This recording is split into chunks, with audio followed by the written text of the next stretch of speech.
Okay, so it's time to investigate. Yuri was killed. I think that they made it seem like it could be Yoriko, which I don't think so at all, because she was at the top of the bell tower and like he was dragged with a rope. It was just like the whole thing was horrific. Like he has cuts everywhere. I don't know what's going on. We have to investigate, find out. And I am ready to find out what the heck is going on. Because my game crashed when it was loading the cutscene for the death reveal.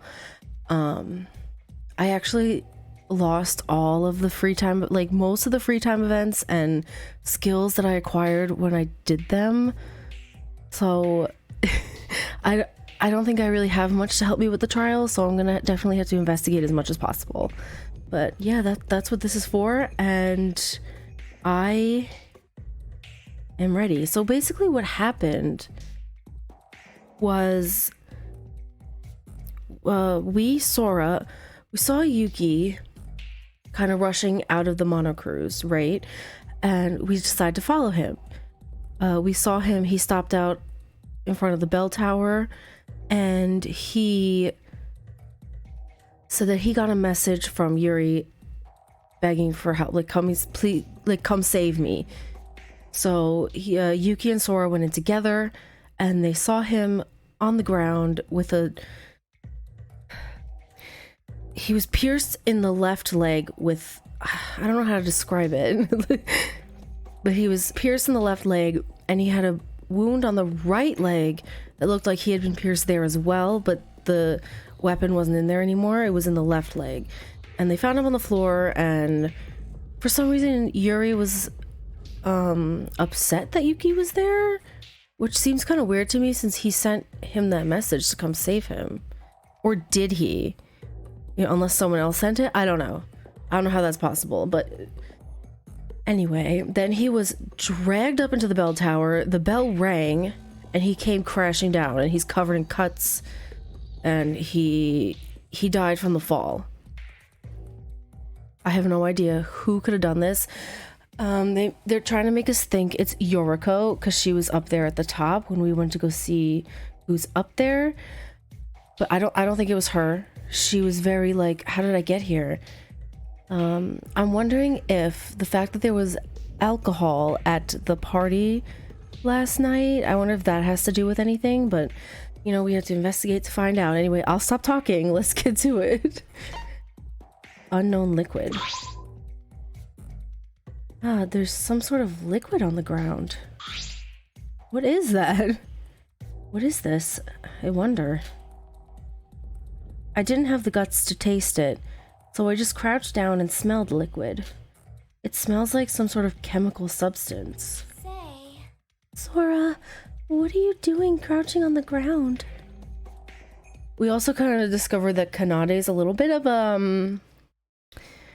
don't know, she's a little I'm keeping my eye on her because I don't trust her. Not necessarily for this case, but just in general. She just seems like, I don't know, she changed a lot. Now, like, I don't know. I'd have my eye on her. There's some kind of liquid here. Ah, that's an anesthetic solution.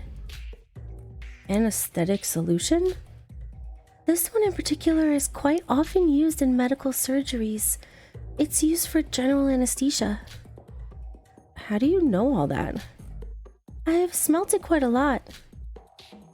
Did you spend a lot of time in a hospital or something? Moreover, the fact that if this is here, the culprit used it, right? But the liquid alone wouldn't be enough to render someone unconscious. Oh, don't worry about that. I already went and confirmed that one of the needle shots is missing from the infirmary. I went to go check as soon as I found out that an anesthetic was involved. The culprit must have used the shot to inject Yuri with the anesthetic. That's pretty impressive, Kanade. Did you also know that the shots can be precisely measured to know how much you want injected? In other words, Even an amateur can control the amount of time that the victim will be unconscious. I don't know if the culprit utilized that, but it's definitely an important clue. I see. I'll add it to my notes. But I have to say, you've completely changed, Kanade. Your actions and your way of thinking, it's almost as if you're used to this kind of thing. I mean, after seeing Yuri die like that, I've hardly been able to keep myself together. I mean, yeah, Yuri, I think out of all these characters, he was my least favorite because he was so annoying. But, like, I still don't think he deserved to die like that. That's awful. Used to it. Oh no, I just read a lot of mystery novels. Also. And if I panic, poor little Hibiki will only suffer more. Even though Kanade's personality took a creepy 180 flip, her account definitely brings us one step closer to finding the culprit. Okay, so I'm wondering if they injected the anesthesia into his legs to attach him to the rope. Because when we did find him, when he was on the floor, he was still alive, right? And we found him, he was talking and he wasn't really like screaming in pain, you know? Like I feel like if you got pierced in the back of your legs, that's gonna hurt. So I'm wondering if that's what they use the anesthesia for. Kanade's account. Okay, can I talk to Yuki actually? Sora, how's your investigation going? I'm trying my best. What about you, Yuki? I'm just trying to figure out what kind of voice I want to use for Yuki, only because like in the first game, I just used my regular voice for Yuki because we were Yuki, right? This time we're Sora. So I still want to like use my voice for Yuki, but I want it to be a little distinguishable from Sora, but I don't know if it's not, I'm sorry. It's hard to change it when for the whole game I was just talking normally as Yuki. Me too. I can't stop thinking about Yuri's face though. Sorry. But I shouldn't act weak like this. I need to do this since it has to do with all our lives. Yeah, I'll keep trying my best as well. Alright. Can I talk to Hibiki? A person is dead, for real. What I feared most actually happened. I'm scared. Wires. What's this? Some long thread-like stuff is scattered all over the floor. Upon touching it, it feels much sharper than a normal thread. Are these wires? They're so sharp you could probably cut your fingers just by holding them. I instinctively knew that this must be what caused all the cuts on Yuri's body.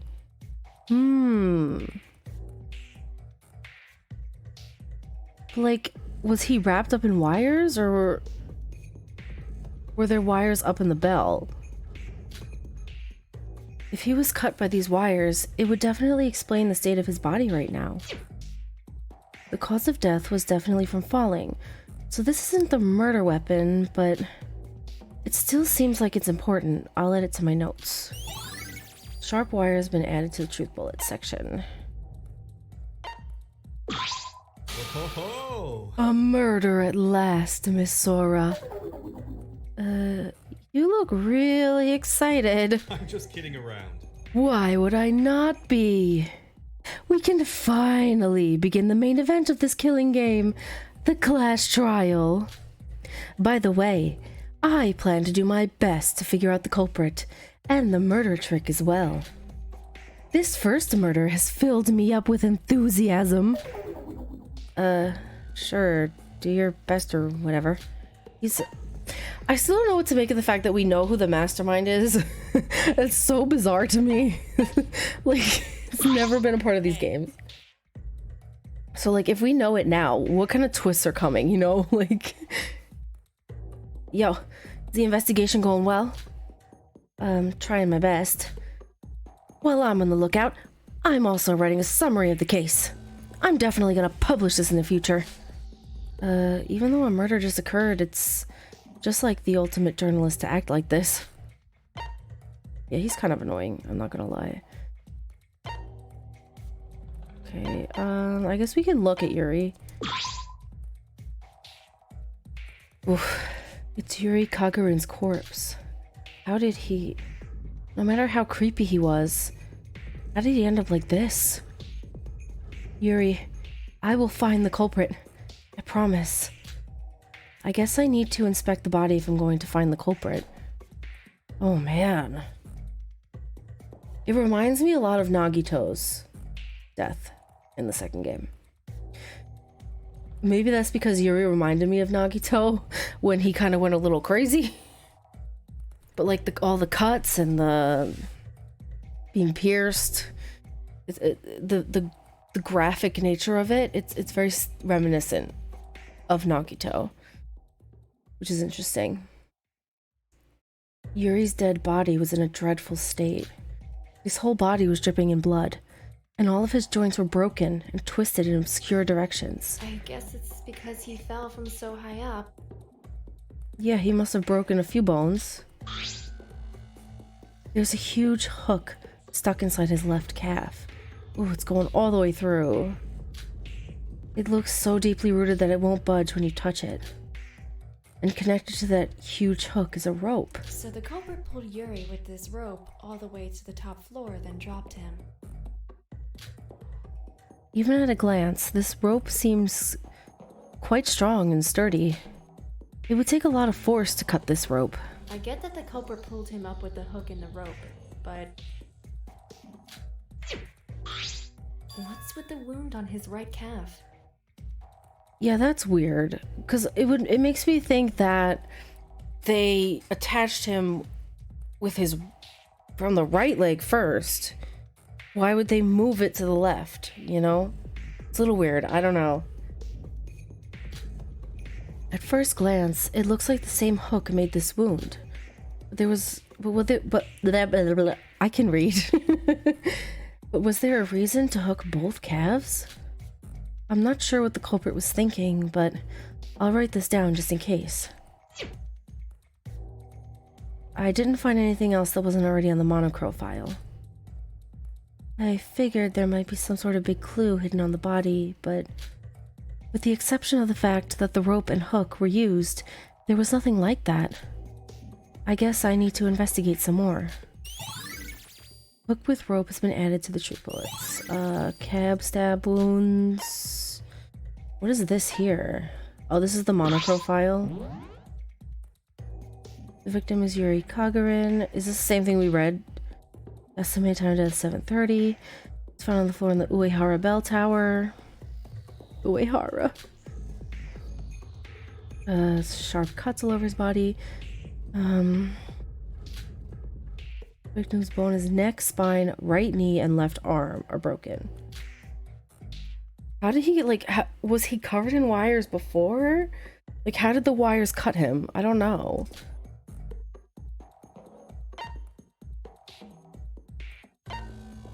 Shobai, we have to talk to him, and we have to talk to Shinji for some reason? Shinji, is everything alright with the crime scene? Sora. Yep. Everything is perfectly under control. Oh, he's such a gentle giant. Oh, I know that they're gonna do him so dirty in this game. I guess with 3 people watching this place, the culprit can't touch a thing. By the way, Sora, maybe this is just me, but about Yoriko. Please stop stuttering and speak normally. It's hard to get anything out of you. Alright, Sora, that's a little mean. Give him a chance. That's a little mean, Sora. I don't like that. You're like, stop stuttering. No, leave him alone. About Yoriko, I don't know. Isn't it a bit strange? You're saying she's suspicious? She seems different than before. I've been jogging with Hajime every morning, but today he was late because of some business. So I was spending time inside the monocruise. And as soon as morning came and the doors unlocked, I saw Yoriko head outside right away. Yoriko went outside as soon as the door was opened? Of course, I have no idea where she went. But she was odd, and she looks even more suspicious now. Come to think of it, we found Yoriko at the top of the bell tower. If by chance she's not the culprit, then how did she get up there? I can't be sure if she's the culprit yet, but she's definitely connected to this case. It's too obvious that it's her. It's not her. Thanks, Shinji. I think your account is going to help us a lot. Whoa, Sora, why are you grabbing my hand all of a sudden? Oh, he's so cute. Ignoring the stuttering Shinji, I added his account to my notes. Shinji's account. Okay. Yuri. He might have been a weird one, but he definitely didn't deserve to die. No one in this world deserves to die. I feel bad for not building a closer bond with him. Shobai. Hey. Hey, you there. Yeah, you. The girl with the white hair. Huh? Me? That's strange. You of all people calling someone over. That never even crossed my mind. And white hair... Isn't that a bit rude? Sorta makes me feel old. Whatever. I just want to tell you something interesting. You were thinking about the hostess over there suspicious, weren't you? Huh? Are you talking about Yoriko? It's useless. Oh, come on. You can't fool me. Your face says it all. Well, about that, there's something interesting I want to tell you. I happened to see her walking over to the bell tower just this morning. What? Not only that, she was holding a rope in her hands. You know, like the one attached to the dead body right now. The culprit did that, but why would Yoriko bring... Oh well, I don't know anything about that. I'm just testifying to what I saw. Yoriko went to the bell tower this morning with a rope in her hands?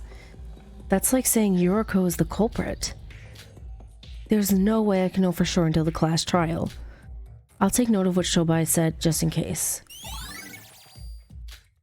Alright.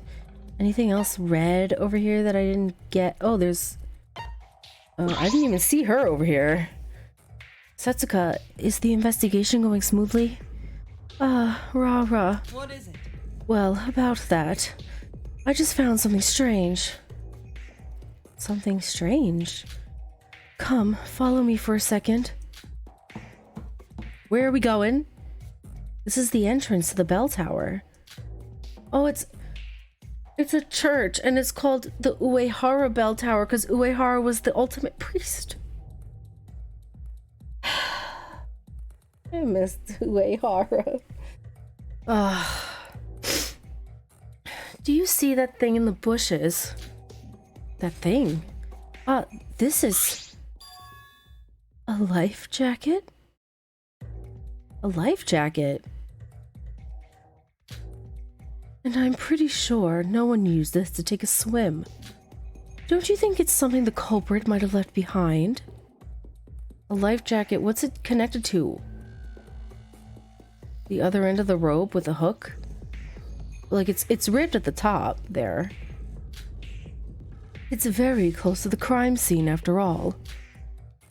Why would they need to use a life jacket? Look carefully, Rara. There's a hook grappled to the life jacket.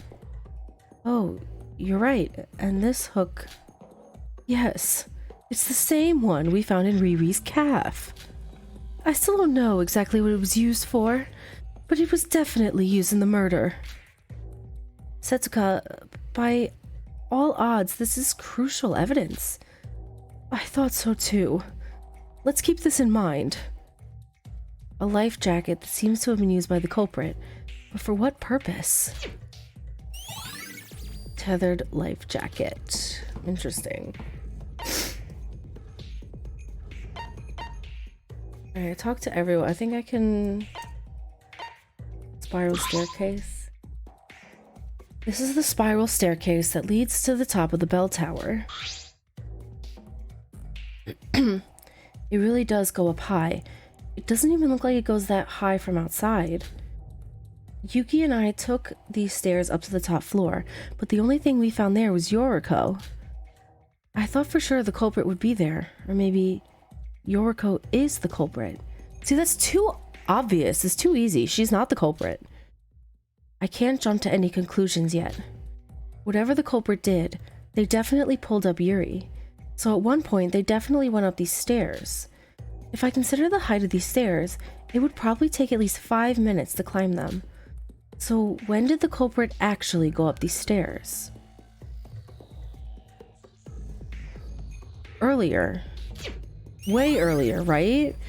Like, they would have had to be up there way earlier.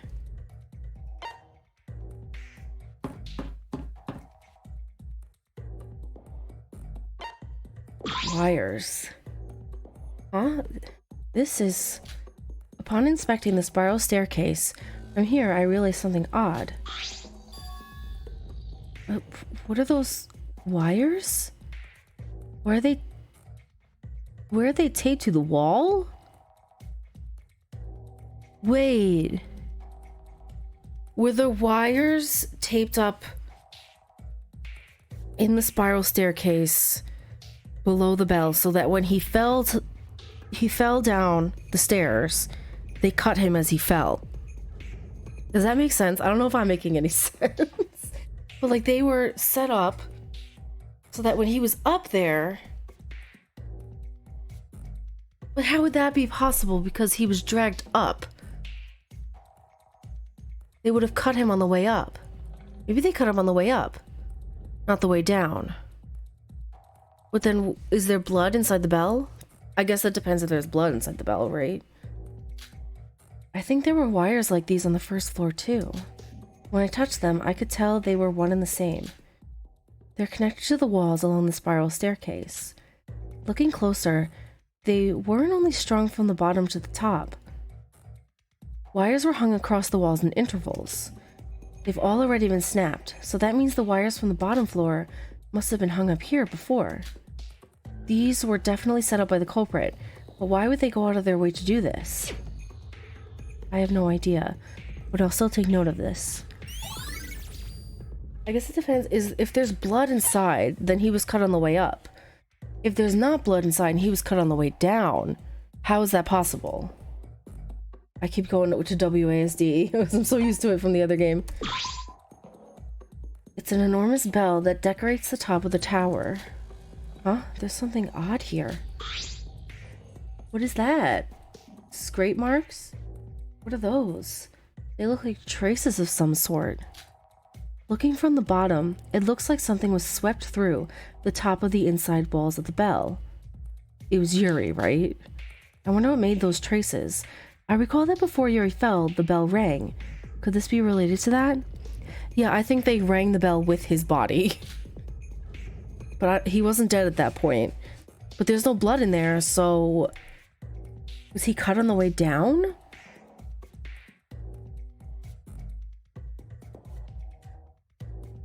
But how would that be possible? How would they be able to bring him up and miss all the wires?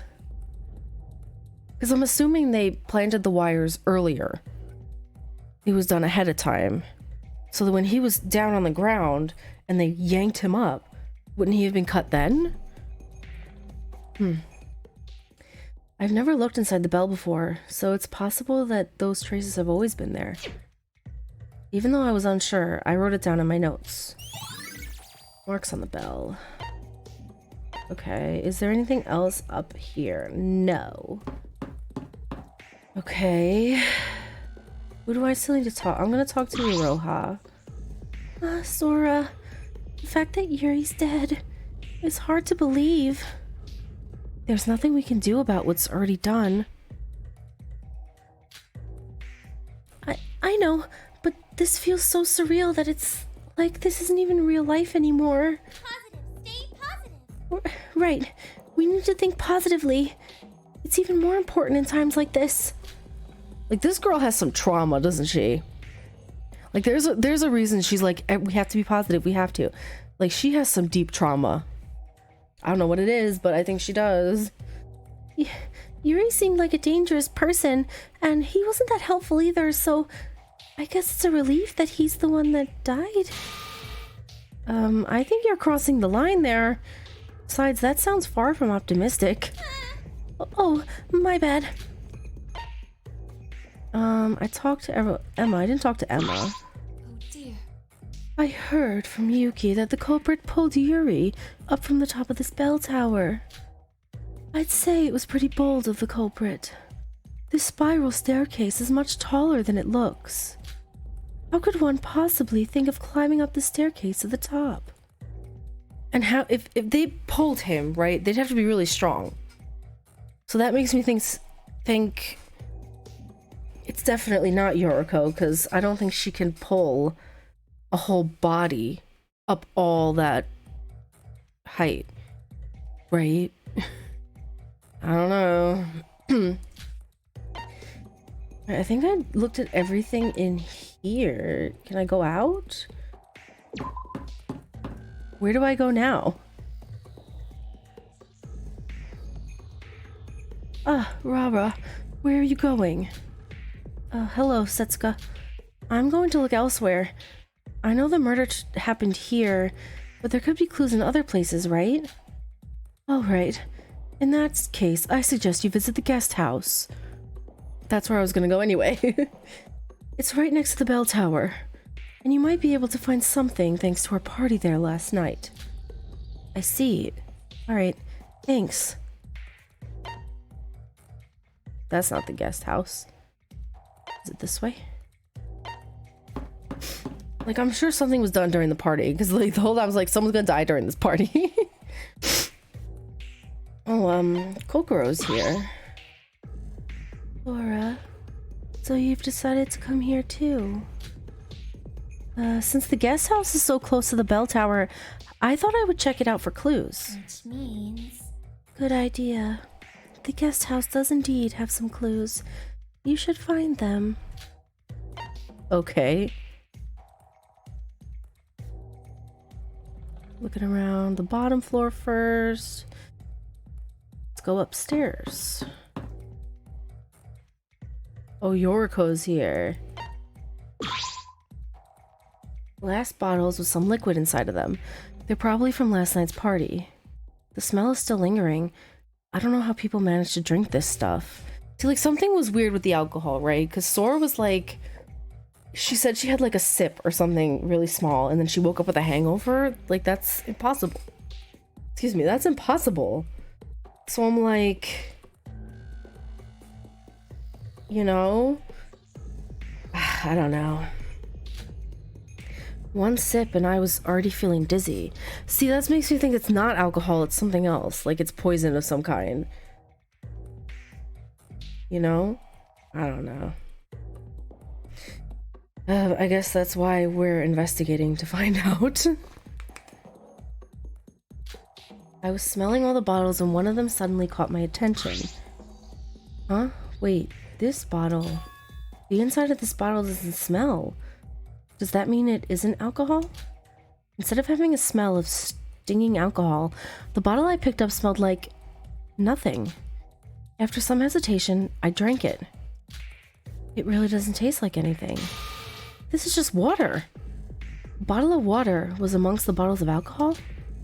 Maybe someone just wanted to drink water last night, but I should take note of this just in case. Leftover bottles. I don't know, something's weird with the alcohol that was going on. Talk to Yoriko. Sora, what brings you here? That's my line. What are you doing here? Nothing much, but you know, the murder happened right after the night of the party, right? So I figured the party must have had something to do with the murder. I came here for the same reason. Hey, Sora, when do you think the culprit decided to kill Yuri? By when, you mean... I mean, there were 6 people who stayed up late drinking yesterday, including me. Actually, there was a period where Yuri was alone. Maybe that's when the culprit took their chance. So Yuri was left alone last night? Yoriko, do you think you can explain in detail what happened? Well, after we sent you away, we kept drinking and partying. Of course, I wasn't drinking, but the others were drinking non-stop. They were fully drunk. Eventually, nighttime came, so we were forced to head back to the monocruise, but Yuri said he needed to use the bathroom, and that we should leave without him. So you left him alone? What were you thinking? Wait, he wasn't completely alone. The 6 of us were there together. But we needed to hurry, because if we didn't make it back before nighttime, we'd get locked out. To be honest, things were so out of control with me trying to take care of all the drunk people that I don't even remember some of the details. Someone definitely went with him, but I can't quite recall who it was.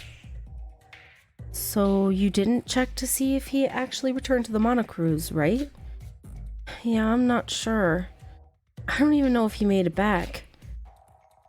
I could never have guessed at the time that things would end up the way they did. I was being careless.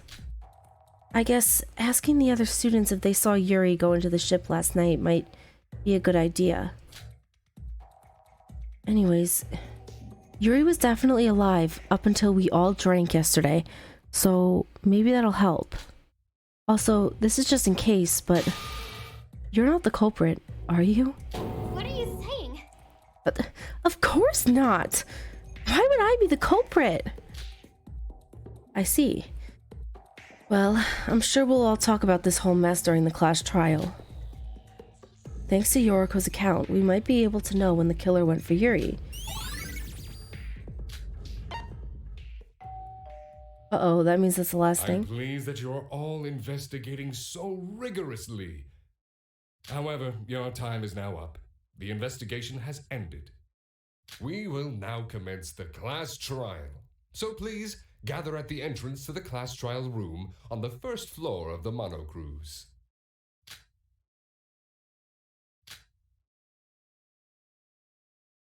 It seems like investigation time is over. We all did our best, but we can't be sure as to who the culprit is until the class trial. We need to do this. We need to trust everyone's alibis. I wonder if I can save during the class trial. I kind of hope so. Because I want to play some of it, but I don't think I'll be able to play the whole thing tonight. Obviously, it'll all be in one video, but I can't sit and play the whole thing through. We need to hope that we can solve all the mysteries of the case in the class trial. Monocruise's first floor. He must be talking about that door. I should hurry.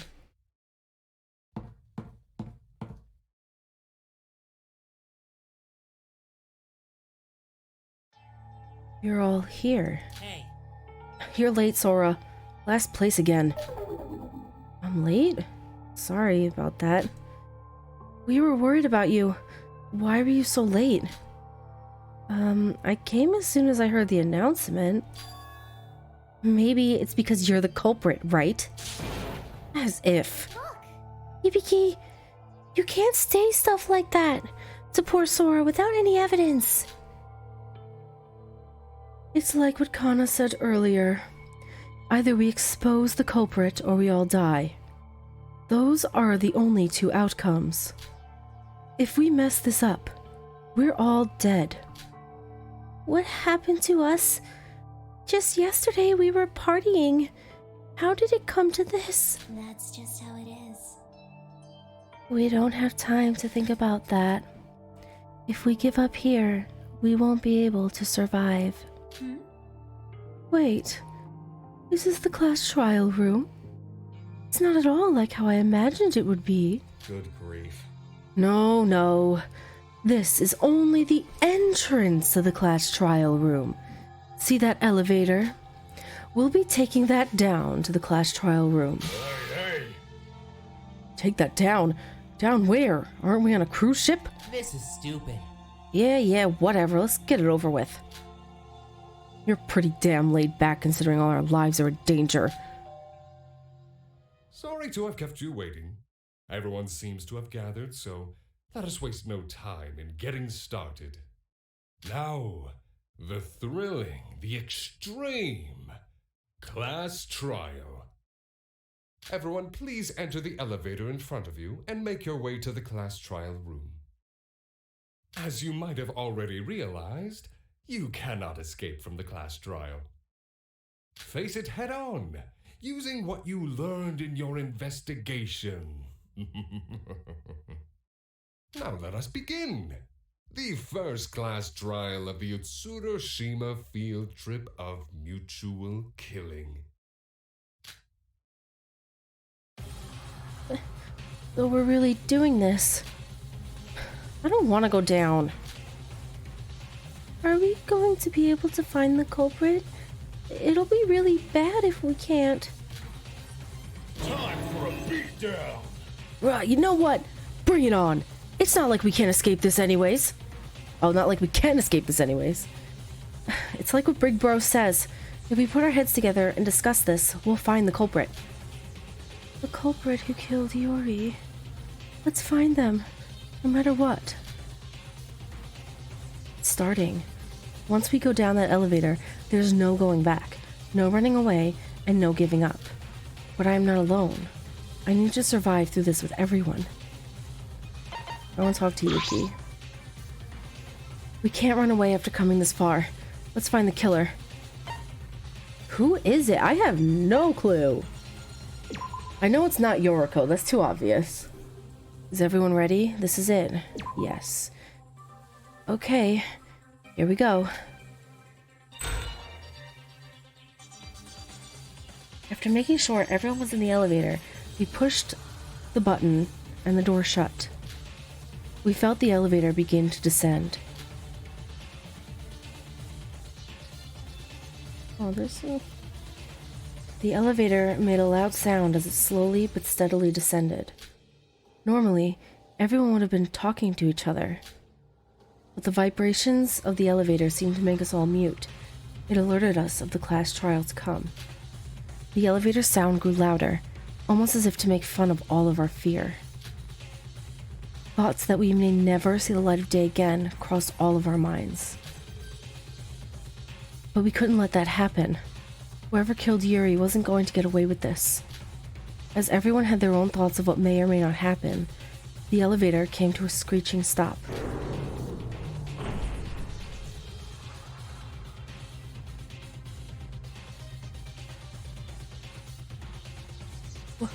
What is this place? Yuki, you've seen this place many a time. Not bad. Ooh, you finally arrived.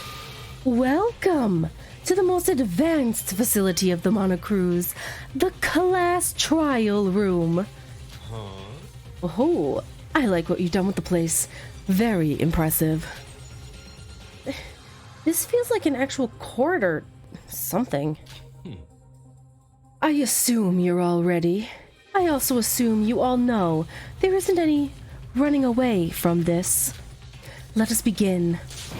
Everyone, go to the stands with your names on them. Very well. Excellent. Your solemn expressions tell me you're all going to face this with the appropriate resolve. Now let us begin. The first class trial of the Utsuroshima field trip of mutual killing. The class trial is finally starting, and all our lives are on the line. If we win, we live and the Blackened dies. If we lose, the Blackened lives and we all die. In other words, no matter what happens, someone will face their death here. I can't let those thoughts cloud my vision. I need to focus on the class trial right now. Yuri, the ultimate spaceman. He's no longer with us due to his brutal murder. He may have been uncooperative. He might have been a terrible person to men and women alike. But he was still our classmate. It's like Emma said. If this killing game hadn't happened, we would have all been such good friends. The culprit, the one who did this terrible thing to Yuri, is among us right now.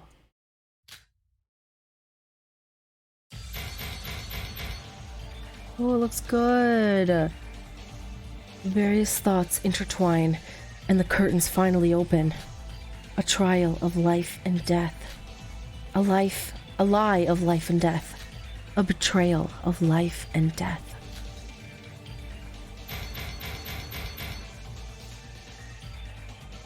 The truth of life and death. The excuses of life and death. The trust of life and death. A matter of life and death. The class trial.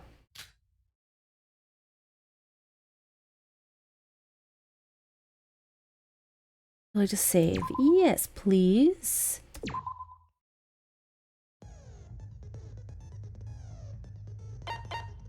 So I'm wondering if I can save during the class trial.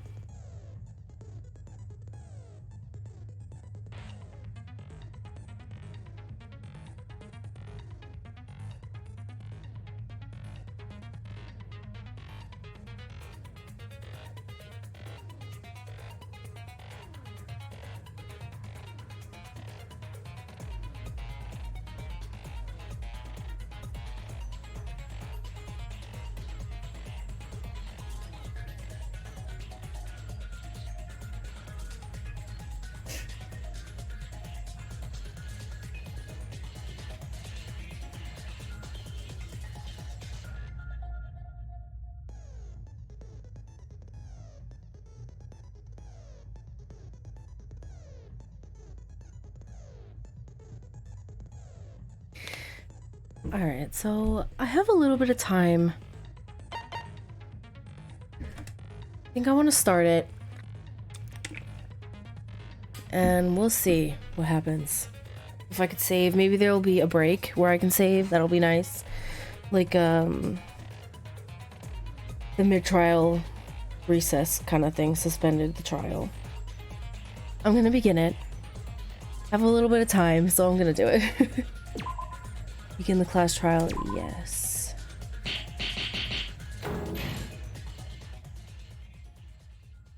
Firstly, allow me to briefly explain the rules of this class trial. The results of the class trial will be decided solely by your votes. If you manage to correctly identify the blackened, only they will receive punishment. But should you vote incorrectly, everyone except for the blackened will be punished, and they will be able to escape this field trip of mutual killing. So it's begun. The class trial. One of the people here brutally murdered Yuri. Well, first and foremost... Wait a minute, Monochrome. There's something I'd like to ask first. Oh, and what might that be? Accomplices. Can there be accomplices in a case? Good question. Whether or not there are accomplices will be a huge factor in deciding the culprit. A good question indeed. I guess it wasn't specified in the rules. To be blunt, there can be accomplices. What? So it's possible? But in theory. Only one person gets to actually leave the island anyway. Of course. The rules even say that only the first murder counts if more should occur. In other words, without any reward, an accomplice is no more than another tool for the culprit. They'd gain nothing from assisting the culprit, after all. Even if they succeeded, they'd be unable to escape the island alongside the Blackened. More importantly, they'd still face the same execution as the rest of us. He's got that right. Wait, what's that? Oh, that. You don't need to concern yourself with it. It would have been Yuri Kagorin's seat, but it's rather sad to just leave a blank space there. That's an awful sense of humor you've got there. Wait, something's off about this. What's that empty seat over there? Whose is it? It's exactly what it looks like, an empty seat. There's no need to concern yourself with that either. There's a 16th. There's going to be a 16th. Of course there is. There's always 16. You're very interested in petty details, aren't you? Questions are fine, but shouldn't you be discussing the murder first? Right. This place is extremely unpleasant. I'd like to leave as soon as possible. It might be the last place you ever see if we don't figure out who the culprit is. Don't say such terrible things!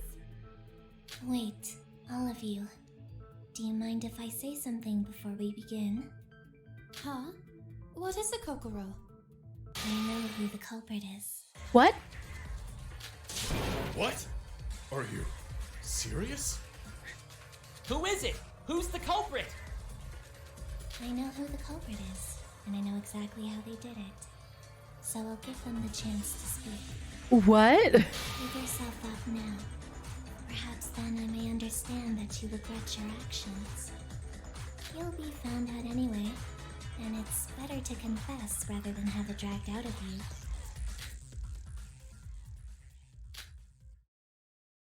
Nobody's confessing. Obviously. What kind of idiot would tell the truth? They'd be sentencing themselves to death. He has a good voice, Shobai. He has a good voice that I think really fits his character. I just wanted to say that. Alright. We'll do this the hard way.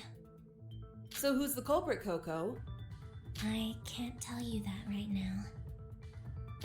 What? Why are you screwing around? Just tell us.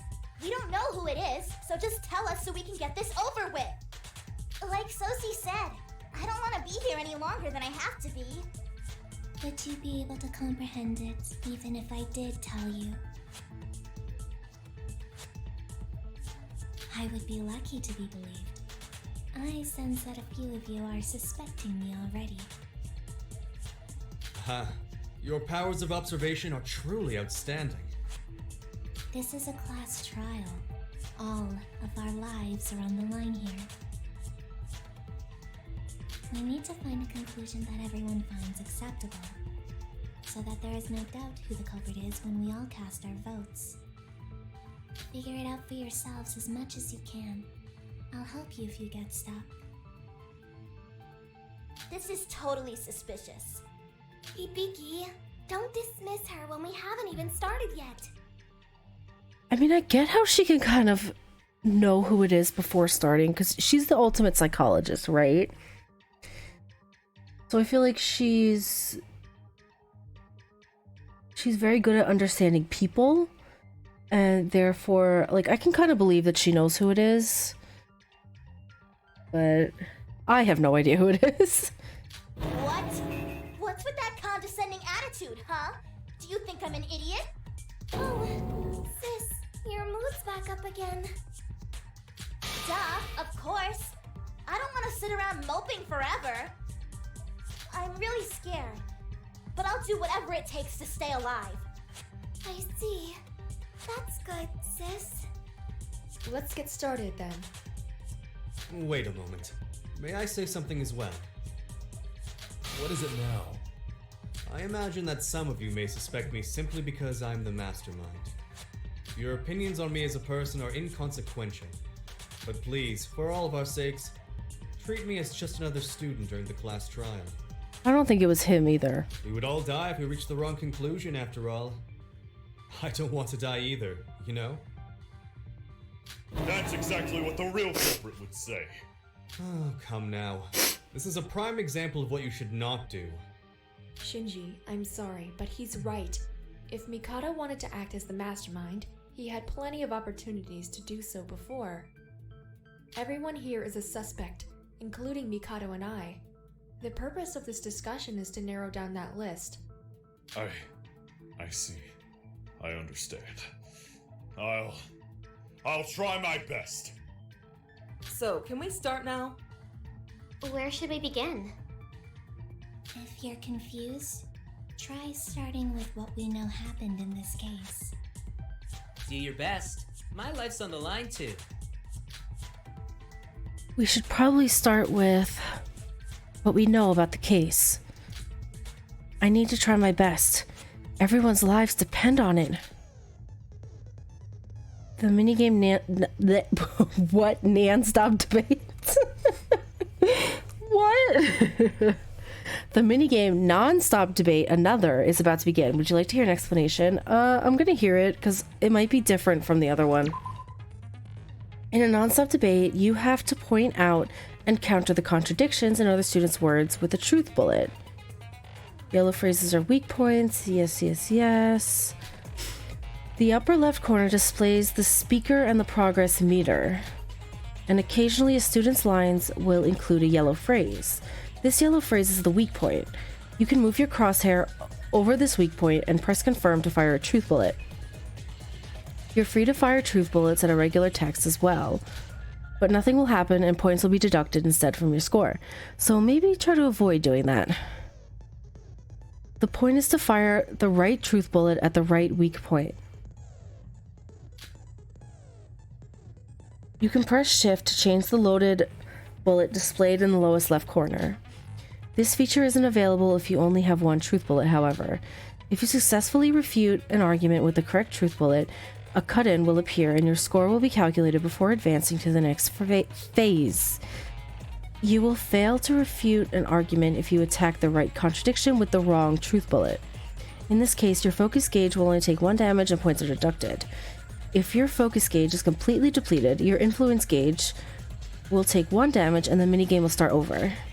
You won't be able to aim properly if you are pressing an arrow key while securing your aim on a weak point. So please release any held arrow keys before firing a truth bullet.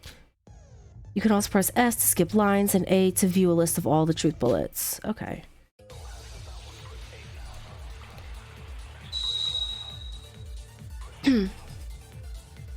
Oh, the game looks so good. I'm just saying, like, the difference between the first game and the second game. Riri died at 7:30 in the morning. Yes. 30 minutes after the morning announcements. Yes. Is it true that Sora and Yuki were together at the scene of the crime? Yes, Yuri contacted me after I woke up this morning. When I saw the message asking for help, I immediately ran to the bell tower. I saw Yuri hanging from a rope, badly injured. And before I could do anything, he was dragged up. His corpse fell to the ground moments later. There were so many cuts on Yuri's body. Could the murder weapon be a sharp object? No. No, that's wrong.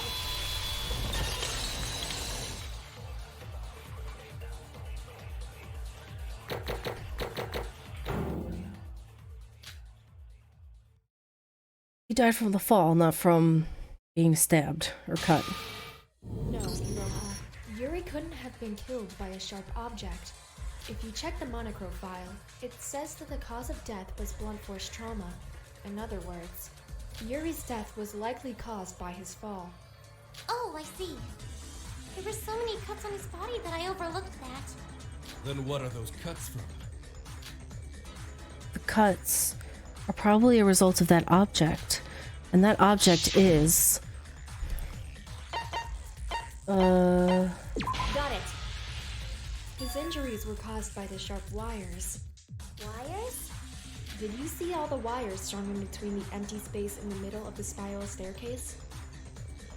Yuri was dragged up by a rope and was cut by the wires as he fell to the ground.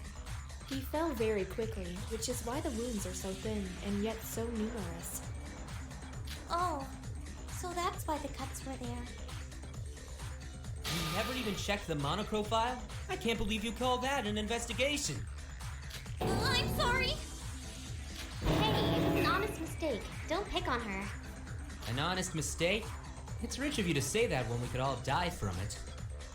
I can't leave my life up to you all if you keep acting like idiots. Leave your life up to us. Everyone's lives depend on the outcome of this trial, not just mine, yeah? If the rest of you work hard to find out the culprit, I don't have to waste my own energy. What? You're basically saying that you're going to leech off of us? I will intervene if I have to, but I'm not a fan of inefficiency. You're working to save your own hides, so isn't this a favorable outcome for us all? Truly a degenerate ruffian. You never even heard of the concept of cooperation with someone? Now, everyone. We won't accomplish anything if we let ourselves be distracted by people such as Mr. Hashimoto. Let's carry on with deliberations, shall we? But if the culprit wanted to kill Yuri by dropping him, why did they go through the trouble of installing all of those wires? I'm not sure. I think we'll have to talk about it a little more. Alright, so could everyone tell me what they were doing at the time of Riri's death? Like I said, Sora and I saw Yuri's death with our own eyes. We were together, so does that count as our alibi? I was alone in my room. Do I have to tell you? I was just wandering around the place. Mr. Kagurine died around 7:30 a.m., so everyone besides Mr. Maeda, Miss Sora, Miss Mitsume, and Mr. Hashimoto must have been in the dining hall. No, Yoriko wasn't there. Yuko, where were you and what were you doing at the time? I was also at the bell tower. I met Yuki and Sora there. The bell tower? But that's the scene of the crime, isn't it? If Sora and Yuki were there because of the message... Yoriko, what were you doing there? What was I doing? Kanade, just in case it comes up later, Yoriko technically witnessed Yuri's death with us. You heard the body discovery announcement, right? It's only announced when 3 or more people find the body. Sora and I saw it first, and Yoriko a little while after. Hold on, Mr. Maeda. You claim that Mr. Kagurine was hoisted by a rope? What? Yeah? Then it stands to reason that the two of you witnessed the culprit, no? What? Really?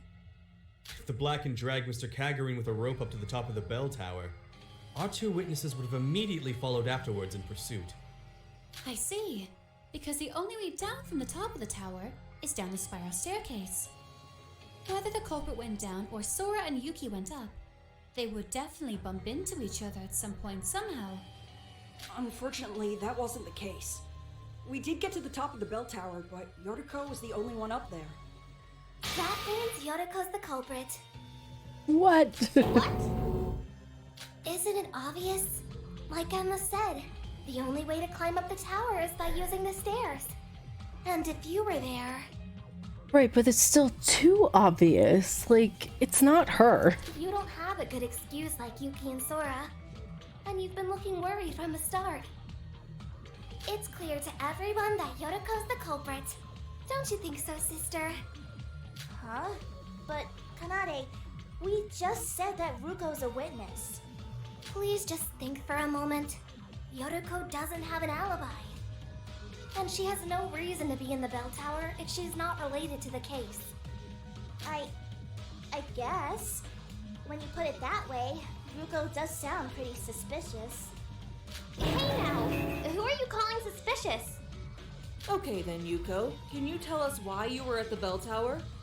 You and Rara just told us that they were there because they got a message from Riri. She needs to stop with all the nicknames. Tell us why you were there, then we won't have a reason to doubt you. I don't know. I don't know why I was there.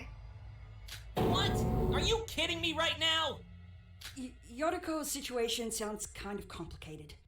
I thought she was the culprit at first too, but after I heard her testimony, I'm not so sure that's right. I think it was something about the alcohol at the party was weird. Yoriko, calm down and tell us your side of the story.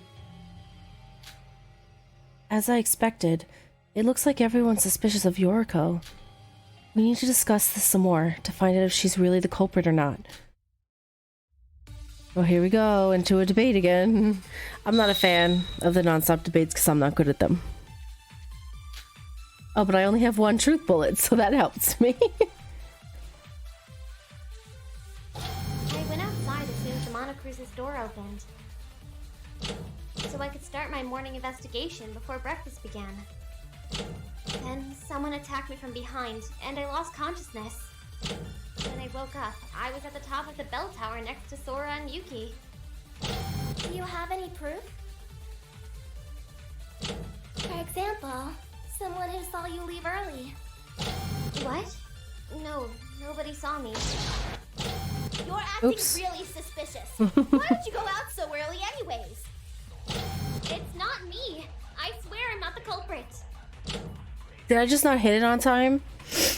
Yoriko's being accused because of her lack of an alibi. I don't know if she's really the culprit, but I should let everyone know that she does have an alibi. I went outside as soon as the morning, so I could start my. Alright, skip. When I woke up. You have it. For example. Alright, I'm gonna. Leave early. What? No, nobody saw me. No, that's wrong.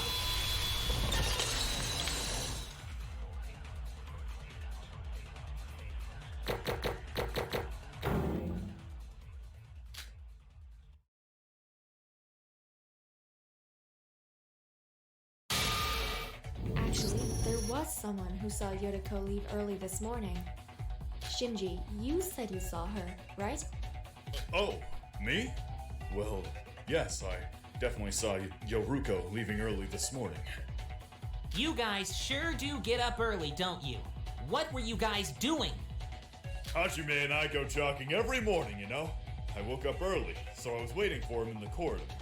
Hajime was late because he had to use the bathroom, and I saw Yoruko leaving as soon as the monocruise door opened up. It's like I said, I'm not lying. However, while we've proven that you left the ship early, can we really be certain that it was for the sake of investigation? What? Doesn't that just make you even more suspicious? The murder did happen this morning, after all. And the culprit who killed Mr. Kaguri definitely wasn't in the monocruise this morning. I'm thinking that whoever the culprit is, they got locked out, right? Because the monocruise wouldn't open till 7 a.m. He died at 7:30, and it wasn't long after 7 a.m. that Yuki got the message and Sora saw him leaving because she was going to have breakfast. So it was probably like, what, 7:05, 7:10 when she was going to have breakfast. And so that's why I'm thinking the culprit was one of the people who stayed behind and got locked out. And Yuri had gotten locked out as well, so they were both locked out together. And so they had the time. I don't know. That's true, but... So, does that mean Yoriko really is the culprit? Wait a minute. Why is everyone accusing me when I haven't done anything? I told you. I don't know how or why I was there. I lost consciousness right after I left. Assuming what Yoriko says is the truth, the culprit attacked her and moved her to the bell tower to pin the blame on her? But then there's no explanation for how Yuri was pulled to the top. Maybe the culprit was hiding somewhere at the top of the tower? No, we looked around for a bit, but it's an exposed area with almost no furniture around. It would be very difficult for someone to hide themselves up there. If Yoriko can't explain herself, we have no choice but to assume she's the culprit. Yeah. Wait, that's not true. I'm not. Don't jump to conclusions. Yoriko isn't lying. Coco. Listen to her voice. She's telling the truth. I know you're a psychologist, Koro, but how can you be so sure? The method you're using to deduce Yoriko's alleged culpability is far too short-sighted. Look at the bigger picture instead of focusing solely on her. Such as why Yuri was killed, perhaps. Why was Yuri killed? Speaking of which, didn't Yuri lock himself in his room after telling the girls to kill him? It'd be awfully difficult to drag that guy out of his room. Hardly. If he was serious, a girl would only need to knock, and Yuri would open his door. Are you saying that the culprit is a girl? So, like, doesn't it all point to Ruko anyway? I don't know if it's a girl. I don't know. I'm telling you, it's not me! It's very similar to like the first trial in the first game, right? With Mitch saying like, oh, she was in the, Maki was in the girls' room, so the killer has to be a girl. It's like saying Yuri told all the girls to kill him, so the culprit has to be a girl. It's the same kind of thing, and I'm wondering if that means it's a guy. I don't know though. Wait, everyone. If the culprit were a man, wouldn't that make the crime that much more ingenious? The obvious answer would be that the culprit is a woman, but if it was a man, they would be able to exclude themselves from the list of suspects for that reason. But Yuri's the kind of guy who hates even being spoken to by another guy.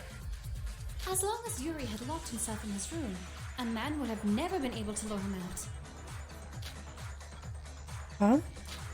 According to what Emma just said, a man could have been the culprit if Yuri hadn't been inside his room. Yuri locked himself inside his room for 2 days, and he left it for a single occasion. That occasion was... Alright, so this is Hangman's Gambit. So I think I understand Hangman's Gambit. So it's the party. Is it in Korean? No, it's in English. How am I... Wait. Wait, where's the Y? I only saw the A. Oh no! I was like, wait, maybe I should have done the explanation. Wait, what? Shoot! Okay, you know what I need to do? I'm gonna go back. I'm gonna go play the trial again. Not tonight, because it's getting late. But I'm gonna go back. I'm gonna play it again. I'm gonna listen to how to play, because what the heck was that? I thought it was gonna be like the Hangman's Gambit in the other game, but I guess that was silly of me to think so. Anyway, sorry, but I will be right back. Alright, so I'm back. It's been a few days, and now I'm gonna listen to the explanation, because apparently I got too confident, and I was like, yeah, I can do it, it's no problem. And I had a major problem.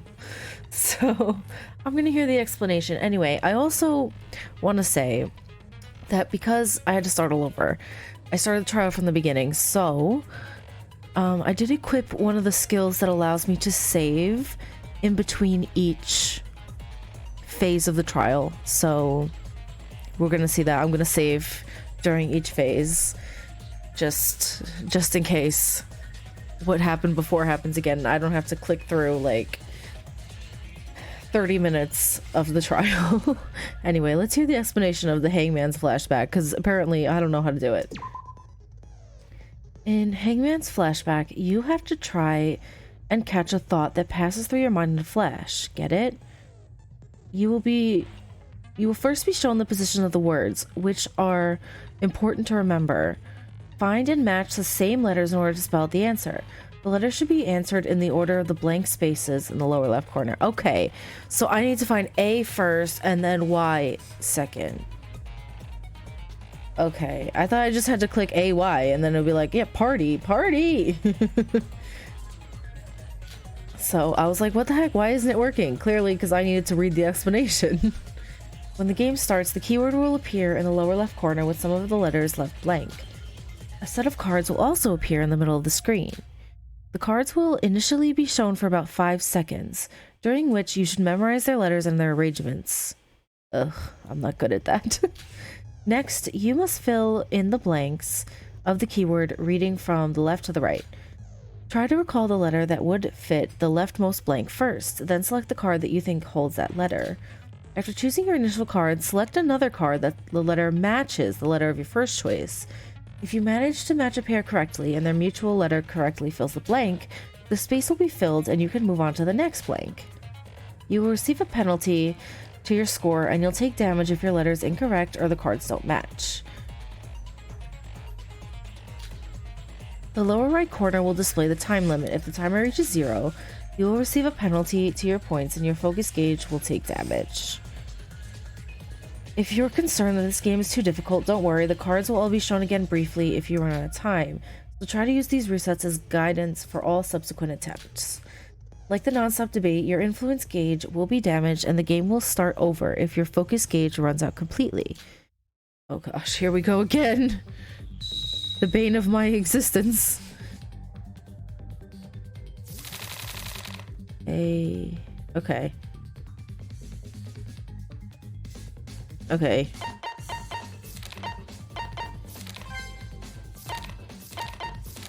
Party. There we go.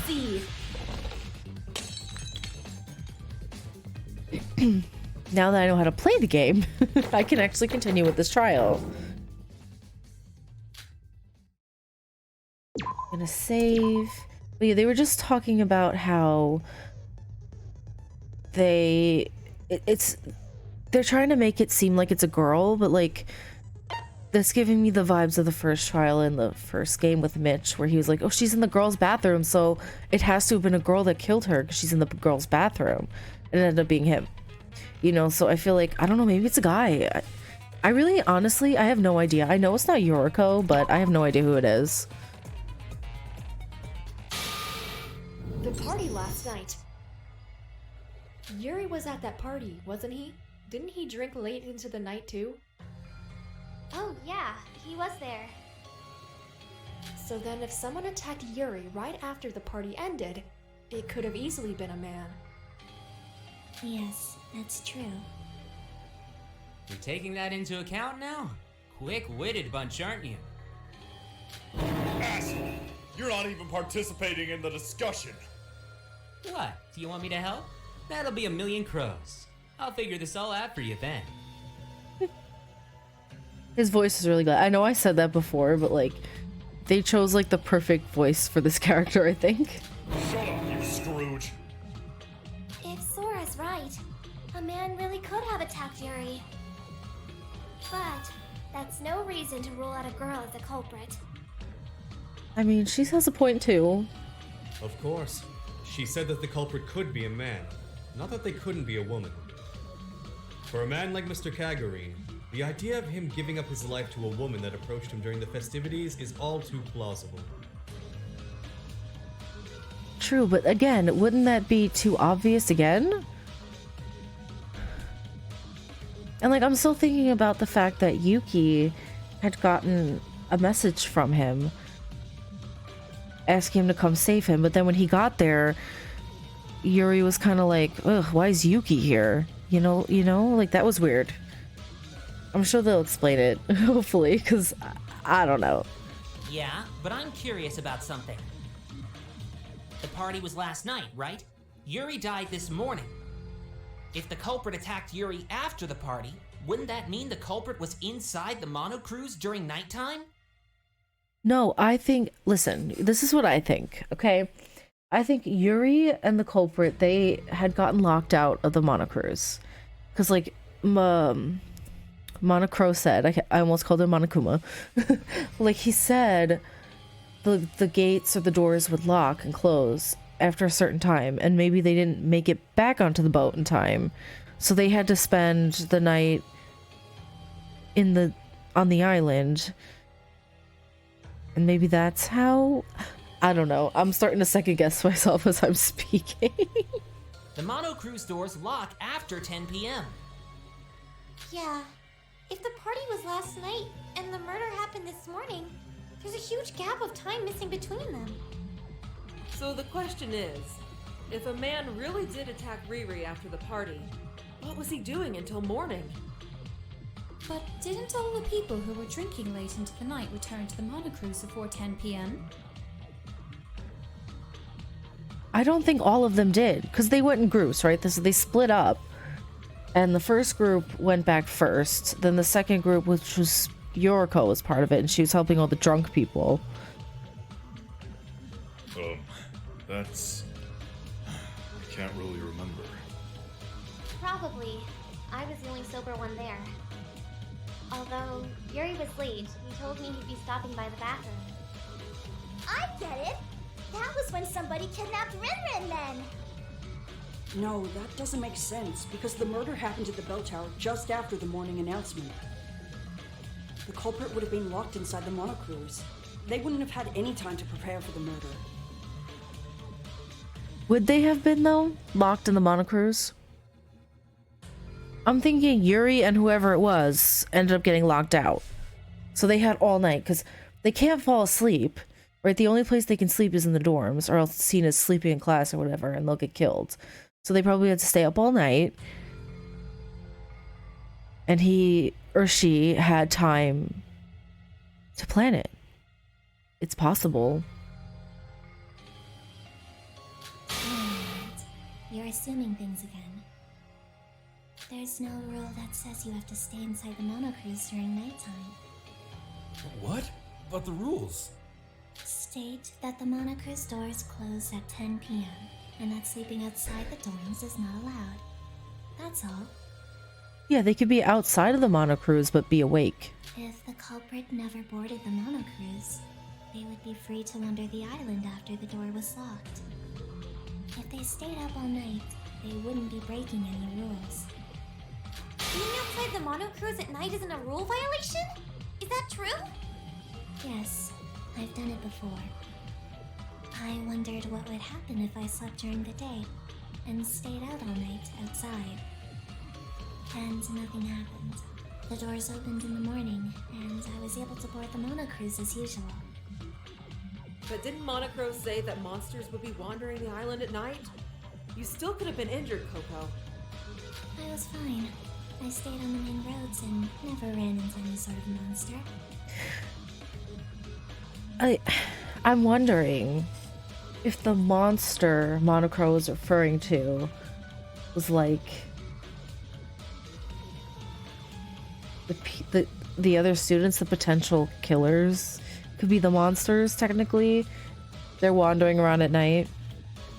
I don't know. Although I do wonder if something may be hidden in the forest.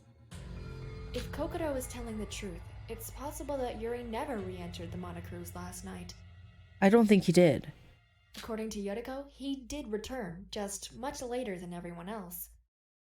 But isn't it possible that he was attacked and then placed in the bell tower until this morning?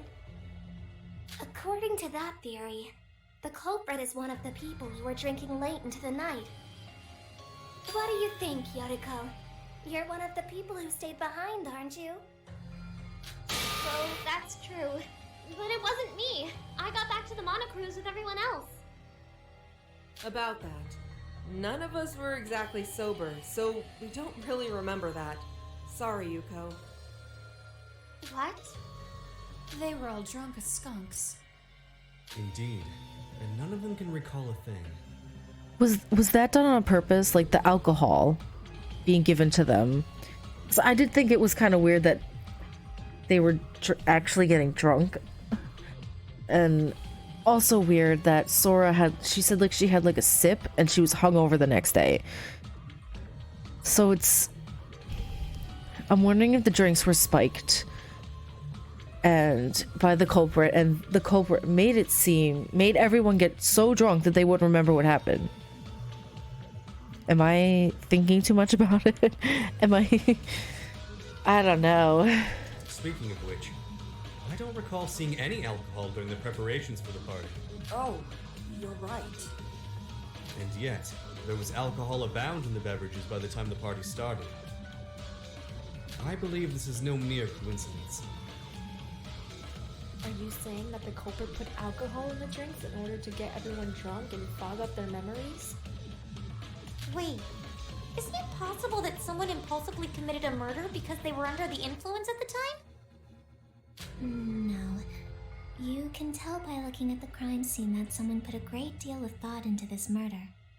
It doesn't fit an intoxicated cover-up.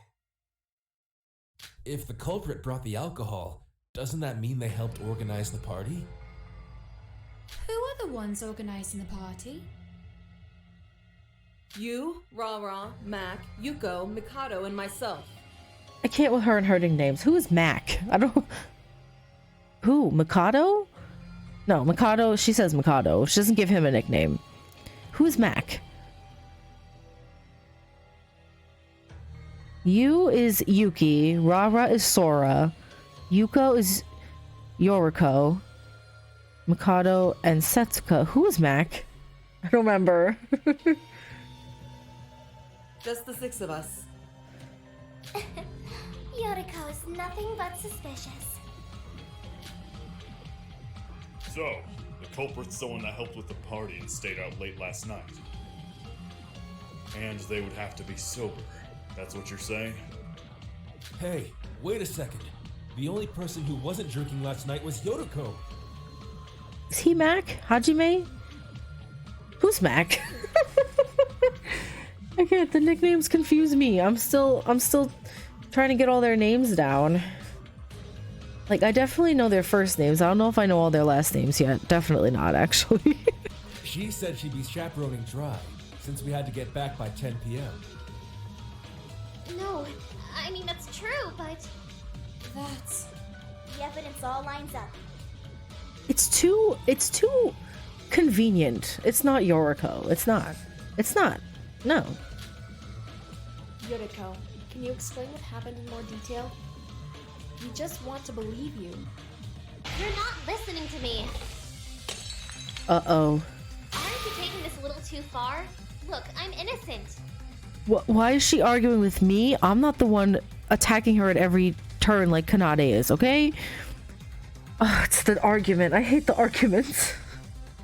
Alright, here we go. This is my least favorite part. To be accused as the culprit because of a series of coincidences. I can still defend myself, you know? Listen to me before you start talking.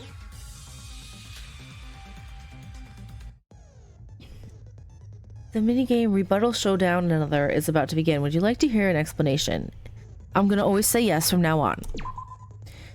In a rebuttal showdown, the goal is to shoot down your opponent's arguments and refute them. Use the arrow keys to move from lane to lane.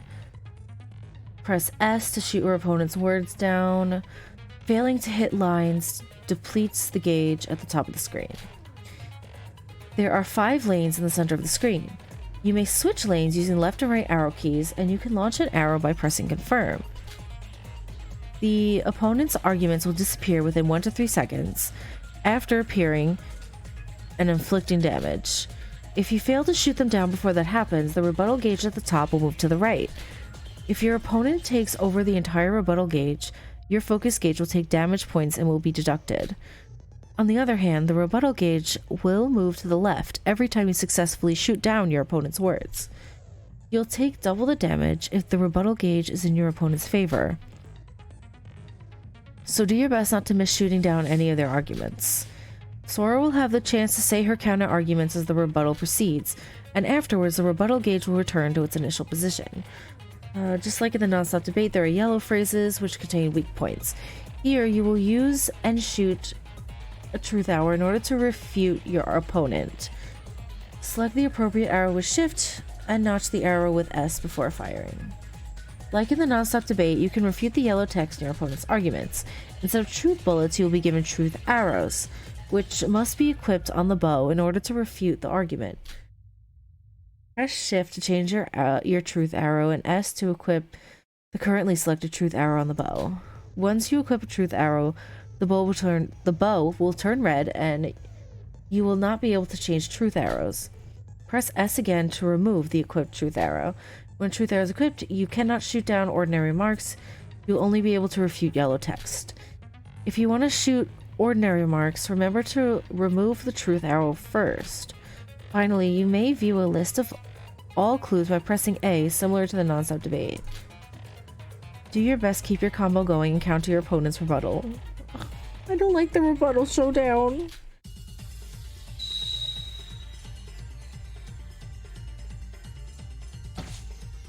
Show by. Okay. I know I have to accede to your unjust accusation. What? If I'm really the culprit, do you really think that I know? Oh, I'm pressing the wrong button. Said, Yuri would have done anything for her, even die for her. Uh-oh. There's no reason for me to wait for the party to kill him in such a complicated manner. Shoot! Oh no! I am bad at this in every single one of these games. Ugh. That wasn't what I meant. This discussion isn't going anywhere. Like, I was pushing the button and it wasn't... Let's focus and try again. I can't give up here. Here we go again. I'm gonna go it again.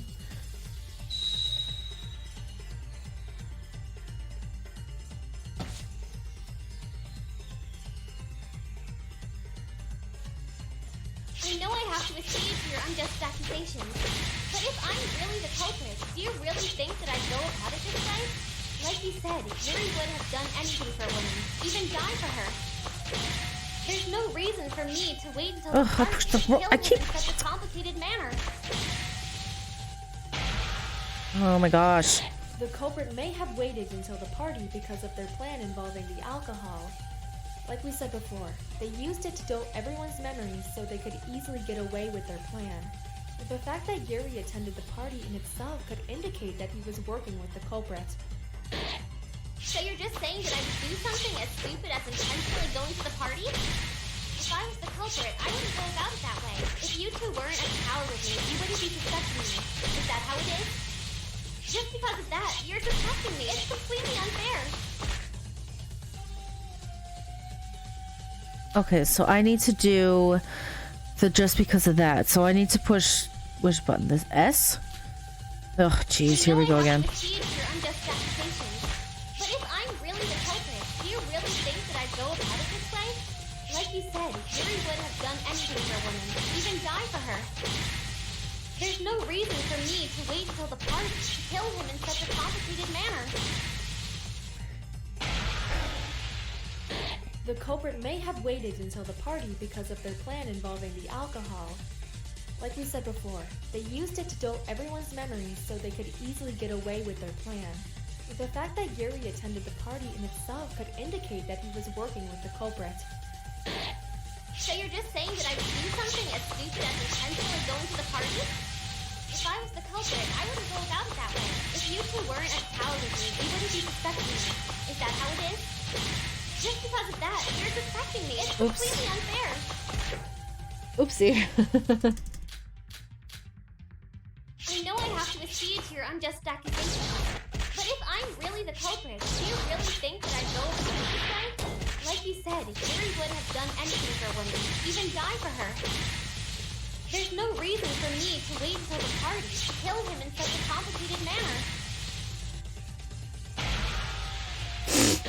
The culprit may have waited until the party because of their plan involving the alcohol. Like we said before, they used it to dull everyone's memories so they could easily get away with their plan. The fact that Yuri attended the party in itself could indicate that he was working with the culprit. So you're just saying that I would do something as stupid as intentionally going to the party? If I was the culprit, I wouldn't go about it that way. If you two weren't as coward with me, you wouldn't be suspecting me. Is that how it is? Just because of that, you're suspecting me. It's completely unfair. Darn it. Why is this so hard? I know I have to accede to your unjust accusations, but if I'm really the culprit, do you really think that I'd go about it this way? Like you said, Yuri would have done anything for a woman, even die for her. There's no reason for me to wait until the party to kill him in such a complicated manner. Why is this so hard? The culprit may have waited until the party because of their plan involving the alcohol. Like we said before, they used it to dull everyone's memories so they could easily get away with their plan. The fact that Yuri attended the party in itself could indicate that he was working with the culprit. So you're just saying that I would do something as stupid as intentionally going to the party? If I was the culprit, I wouldn't go about it that way. If you two weren't as coward with me, you wouldn't be suspecting me. Is that how it is? Just because of that, you're just— I'll pierce through those words. Oh my god, finally. That took me forever. Look at all the penalty I got. That took me so long. Because I kept shooting. I'm like, okay, I'm shooting it, but then I forgot to actually equip the truth hour or whatever. Those rebuttal showdowns. That and the one at the end where you have to refute everything that they're saying at the end, the culprit. I don't know if this game is gonna have that. We'll see, I guess. I hope not. I'm gonna save. Anyway, finally, that took me forever. It's not just that, Yoriko. Shobai told me that he saw you go into the bell tower this morning. What? He also said you were holding a long rope in your hand. A rope? The same rope that Rinrin was tied up with? Shobai, you were telling the truth, right? Huh? I was. At the time, I didn't know that woman would be so important to the case. I was wondering what she was planning to do with something like that. Now that I think about it, that was a really important piece of evidence. Wait, he's lying! Shobai isn't telling the truth! That's hard because can we trust him? Because I really don't think it's Yoriko. Way too obvious. It wouldn't be Yoriko, but can we trust Shobai's account? That's a good point. I really was attacked by someone as soon as I left the Mono Cruise. He's trying to slander me. He's the culprit.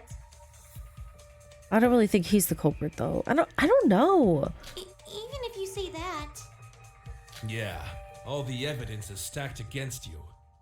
it's almost undeniable.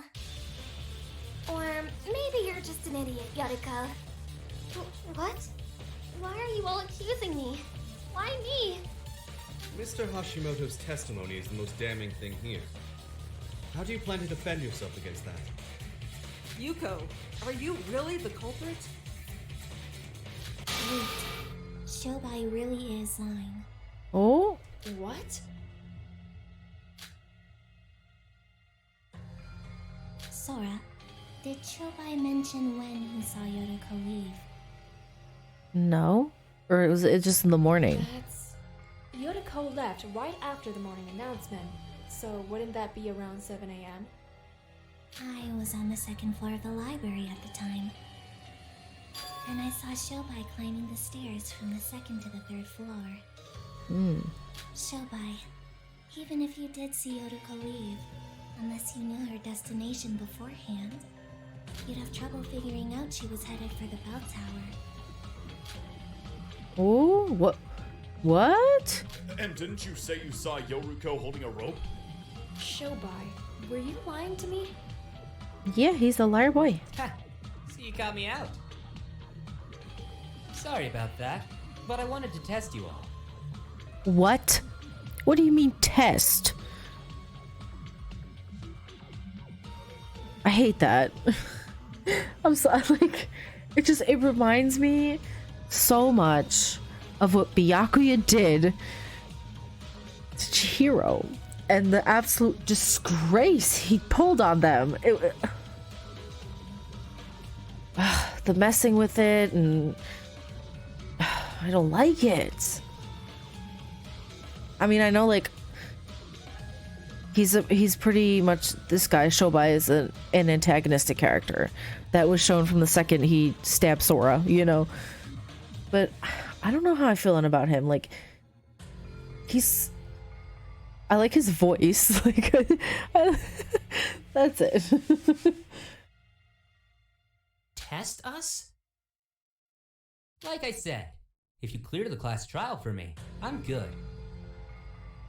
I was testing whether you could really do it without my interference. What? You gotta be joking! Just a little bit of perjury, really. I didn't think the psychologist would realize. Well, whatever. I'm counting this as a win. You asshole! What the hell are you doing? Settle down, Mr. Kasai. Violence is against the school rules. Calm down, Shin. You can beat him up after we get out of here. That proves my innocence, right? Shobai's the one who lied. He's even more suspicious than I am. I don't know. His testimony might be false, but you're still the most likely suspect. But we're being cruel to Yoriko, aren't we? We should talk about this some more. No, Ruko's definitely the killer. I don't want to suspect my friends. Well, Oh, sorry, it's rather whoops. complicated, isn't it? We seem to be split right down the middle. Oh, I accidentally clicked the button. I had my fingers right on the button and I clicked it. I'm sorry. I cut him off. I'm sorry. If that's the case, let's decide with a proper debate. Please remain calm as your seats are rearranged. Huh? What do you mean seats are rearranged? Is this gonna be one of those things in V3? Because I hated that. I hated that so much. You know the thing where they split them in half and you had to refute everything the other person was saying with each of the characters?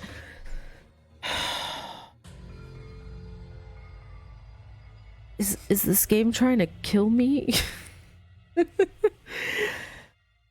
Whether Yoriko's the killer or not, we'll have to discuss about this some more. Let's try our best to convince everyone. The minigame Scrum debate is about to begin. Would you like to hear an explanation? Yes. Oh, it is where they split them in half. When the class becomes divided on an issue and splits into two parties, a Scrum debate occurs. The Scrum debate is a team debate with two opposing sides. Listen closely for the subject of your opponent's argument. While it is usually a free-for-all during non-stop debates, Scrum debates have the students competing in teams. All students will participate in either Team Solar or Team Luna. So like Sun or Moon? Members of the opposing team will take turns presenting their arguments. Select the matching keyword of the argument and refute it accordingly. Identical keywords can differ in content, so think carefully. Selecting the wrong keyword will damage your focus gauge and points. Although not clearly labeled, each argument has a keyword. Every member of your team will be represented with a keyword as well. Identify the keyword in the opposing argument and present the argument of your teammates that matches that keyword in order to refute it. Switch keywords up with the up and down arrow keys and press confirm to refute the argument.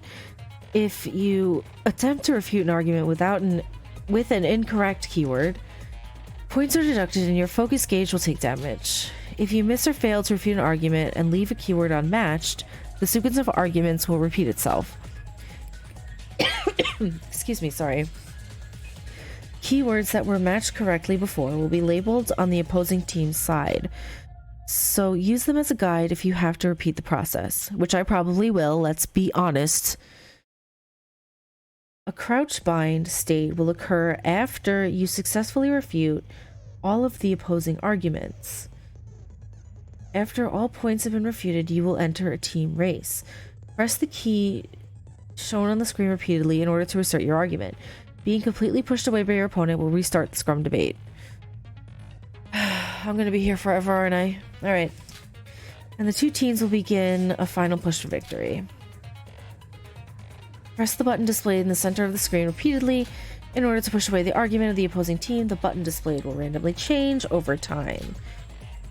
You will have to start the Scrum debate over again if your arguments blah blah blah blah blah.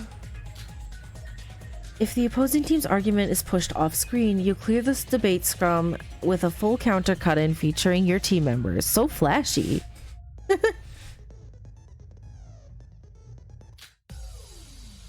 Uh-oh.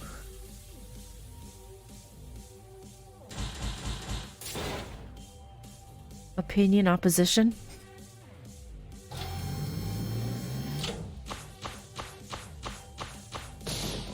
Team Lunar. That's us. Yuki, you're not on our team? Yuki, come on now, Yuki. You're on the wrong side. Is Yoriko Kabuya the culprit? She's the culprit versus she's not the culprit.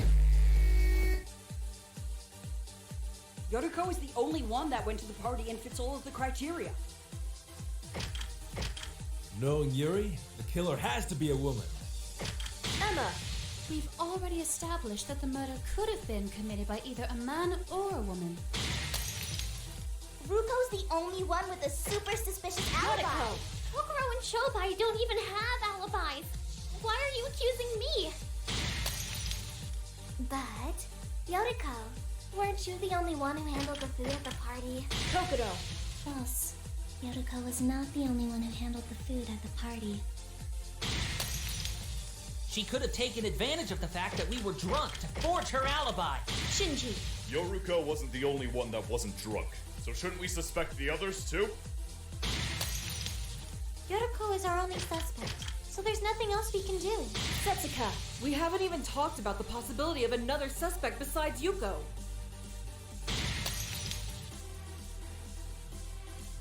We need to counter our opponents before they get the chance to finish what they're saying. We have to counter each of our opponent's points logically. It's true that Yoriko looks suspicious, but there are still so many mysteries left to solve. It's too soon to decide that she's the culprit. It really Yoriko is. is the only one that went to the party and fits all of the criteria. This one's mine. We still need to figure out if the party is even relevant to the case. Knowing Yuri, the killer has to be a woman. Emma, we've already established that the murder could have been committed by either a man or a woman. Ruko's the only one with a super suspicious alibi. Yuriko, Kokoro and Shobai don't even have alibis. Why are you accusing me? But, Yuriko, weren't you the only one who handled the food at the party? Kokoro. False. Yuriko was not the only one who handled the food at the party. She could have taken advantage of the fact that we were drunk to forge her alibi. Shinji. Yoruko wasn't the only one that wasn't drunk. So shouldn't we suspect the others too? Yuriko is our only suspect, so there's nothing else we can do. Setsuka, we haven't even talked about the possibility of another suspect besides Yuko. Crouch bind, set, push Z. Ah! Why is it doing this to me? Why? Why does it keep changing?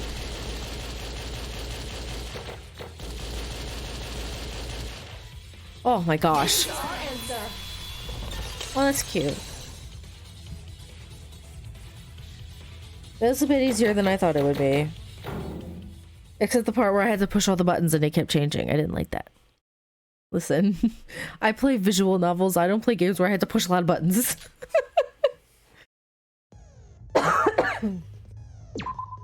But yeah, like, they never actually discussed that there could be someone else. Like, they're all very hellbent on it being Yoriko. And I really... It's too obvious. Someone's gotta say, it's too obvious. It seems that a conclusion has continued to evade us. At any rate, it's wrong to conclude that Yuriko's the killer when there's still so many unanswered questions. We need to discuss this some more. Sora. Okay. I don't want to doubt my friends any longer either. Let's drop the subject of the culprit and discuss some other things first. Wait, so we're back to square one? Good thinking. Unlike a regular trial, a single misstep will result in tragedy. We need to keep discussing this until we reach a decisive conclusion. I mean, Kokoro, don't you know who the culprit is? Can't you just tell us so we can call it a day? You all currently believe Yoriko is the culprit. Would you even be able to accept it if I named someone else? I mean, she has a point. If she just said, no, it's actually this person, what would make her believe that, yeah, they'll be like, oh yeah, you know, you're right, we believe you. They wouldn't. So you don't believe Miss Kabuya is the culprit? No. Alright, so instead of who they are, let's talk about how the culprit did it. How they did it? Yeah, Iroha. We're not sure whether the culprit attacked Riri this morning or after the party. Did you forget what the culprit did before they killed Riri? Before killing Yuri, is she talking about the object that was attached to Yuri's body? That object would be... Got it. Are you talking about the hook that was embedded in Yuri's calf?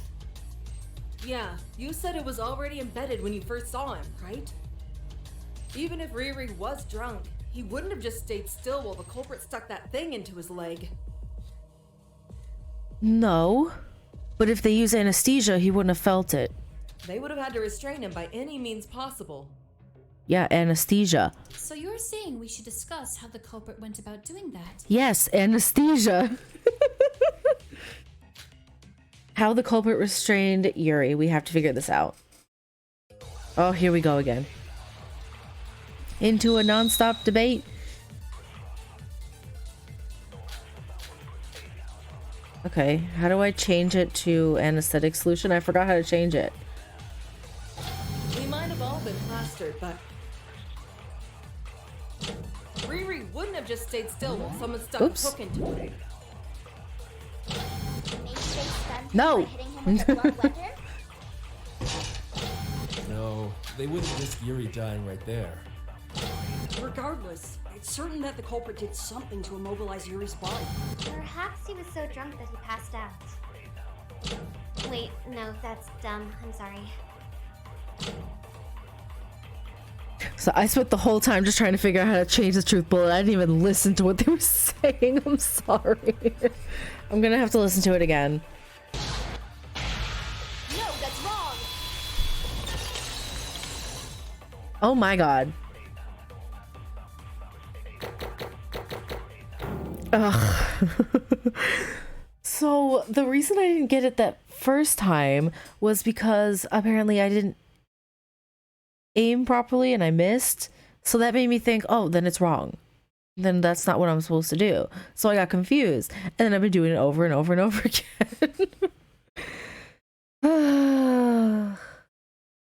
Anyway, moving on now. I'm so... Non-stop debates, they kill me. Because I know the answer and I get so frustrated. I have evidence that the culprit didn't use such a straightforward method, Hibiki. We found traces of an anesthetic solution on the floor of the bell tower. Anesthetic solution? Kanade told me that it's similar to the kind used in the operating room during major surgeries. Yes, you can get some from the infirmary. Its presence at the bell tower leaves no doubt that the culprit used the anesthetic to subdue Mr. Kagurine. Wait, do you think that's the same thing the culprit used when they attacked me? Maybe, but that's besides the point, Yoriko. So be quiet. Oh my gosh. Fine. And there's one more thing I know about the anesthetic. The other thing I learned about the anesthetic is... do I remember? No.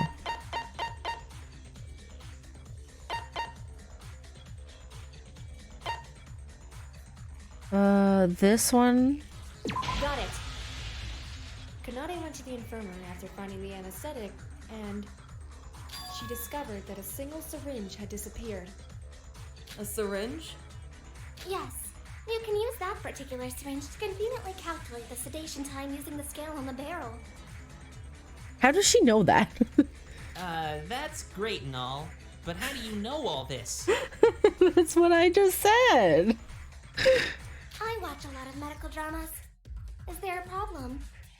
A little bit, because that seems like pretty specific knowledge to know. Even if you do watch a lot of medical dramas, I feel like that's a specific thing that most people wouldn't take from the medical dramas. I'm not saying there's a problem, but... No one found a syringe or anything like that while investigating, right? That means...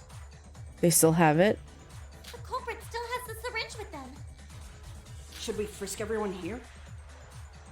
I doubt they'd be idiotic enough to have it on their person, but we can be sure that they hid it somewhere. If they used a syringe with an anesthetic solution, they could subdue Yuri even if he wasn't drunk.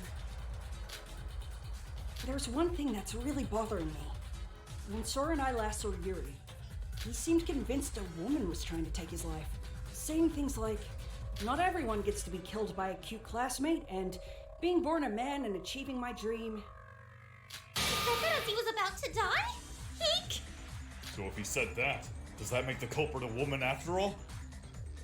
I don't know, because maybe he was so drugged up on the anesthetic that he didn't realize who it was. It could be a woman, it could be a man. I still don't know. The thing that's bothering me is that Yuri told all of us that he would cooperate with the female culprit.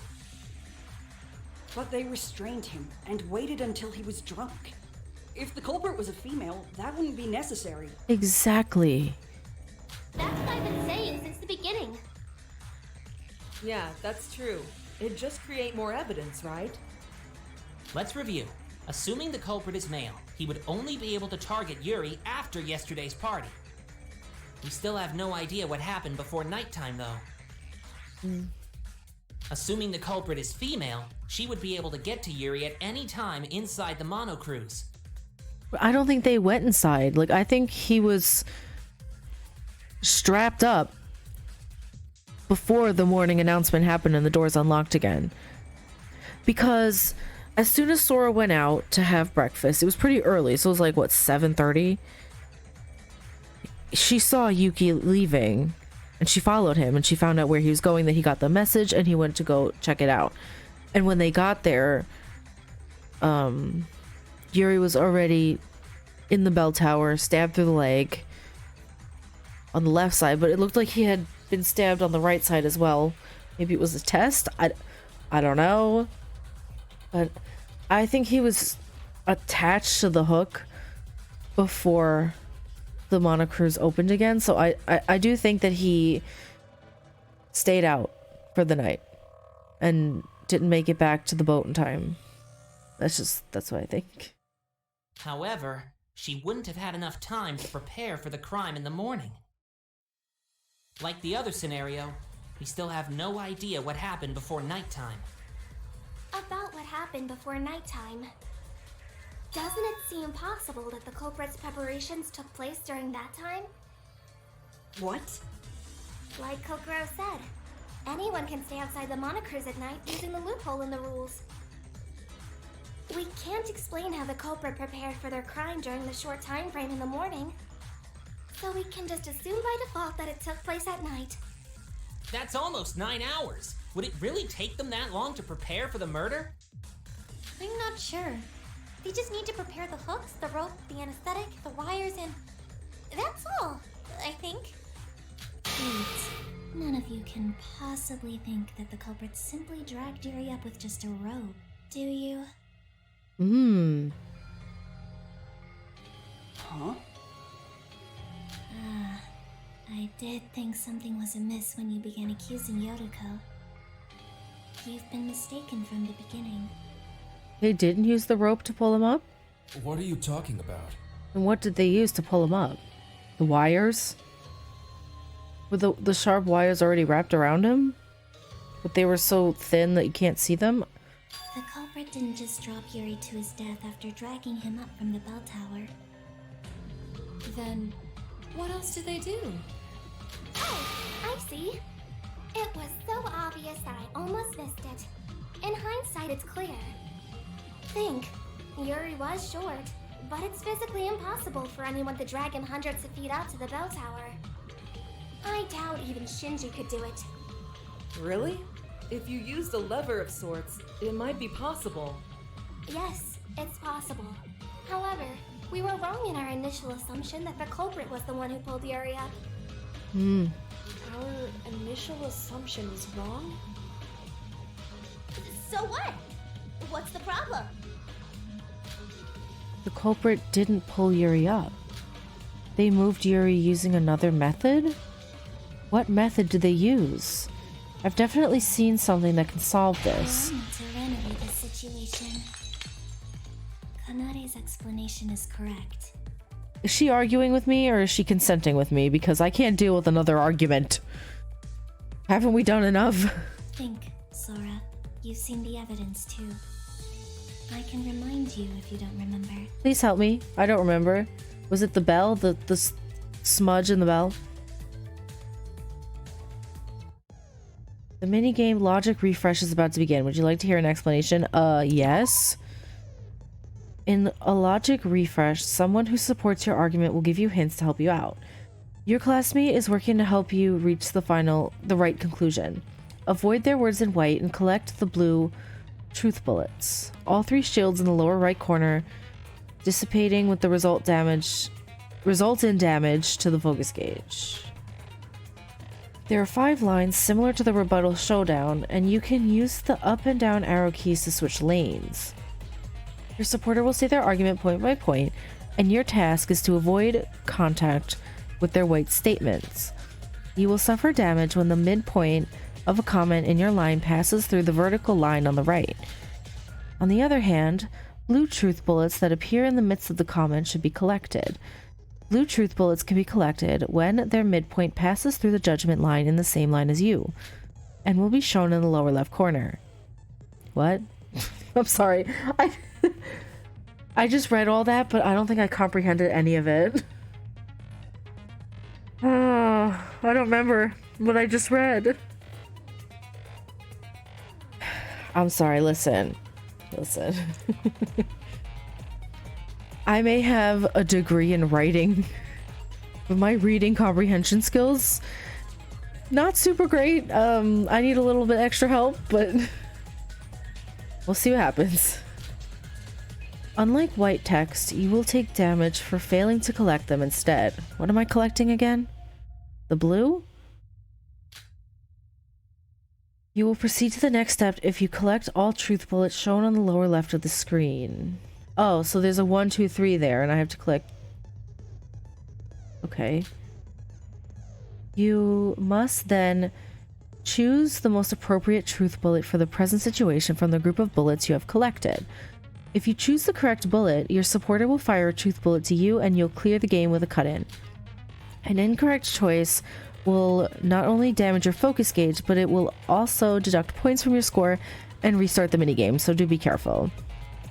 Oh gosh. I'm a little scared. Okay. Yuri was dragged to the top of the tower at a great speed. This is an impossible feat for a regular person to accomplish. What am I supposed to do? What am I doing? Is the culprit able to achieve this? Wait, what? The speed in which Yuri was dragged up indicates something was pulling him down from the other side, don't you think? And you didn't find anyone on the top of the bell tower. So therefore, you can figure this out for yourself, can't you? I have no idea what I just did. Tethered life jacket. Leftover bottles, marks on the bell. Which one is it?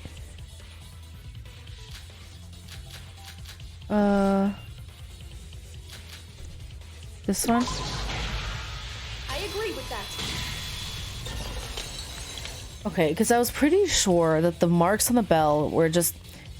They used his body was used to ring the bell. I really think that was the case. I feel like I missed so much of what she was saying because I was so confused as to what's happening. Sorry, I am a confused mess of a person. He'll explain it more. I think she was saying like that excuse me, oh my goodness, I need some water. She was saying like, I don't know. I'm gonna resume the class trial because I have no idea what's going on. It's possible that Yuri wasn't dragged up by the culprit. It's more logical to think that he was pulled up in reaction to something else. Okay. What are you talking about? There was a hook stuck in Yuri's calf, which was attached to a long rope.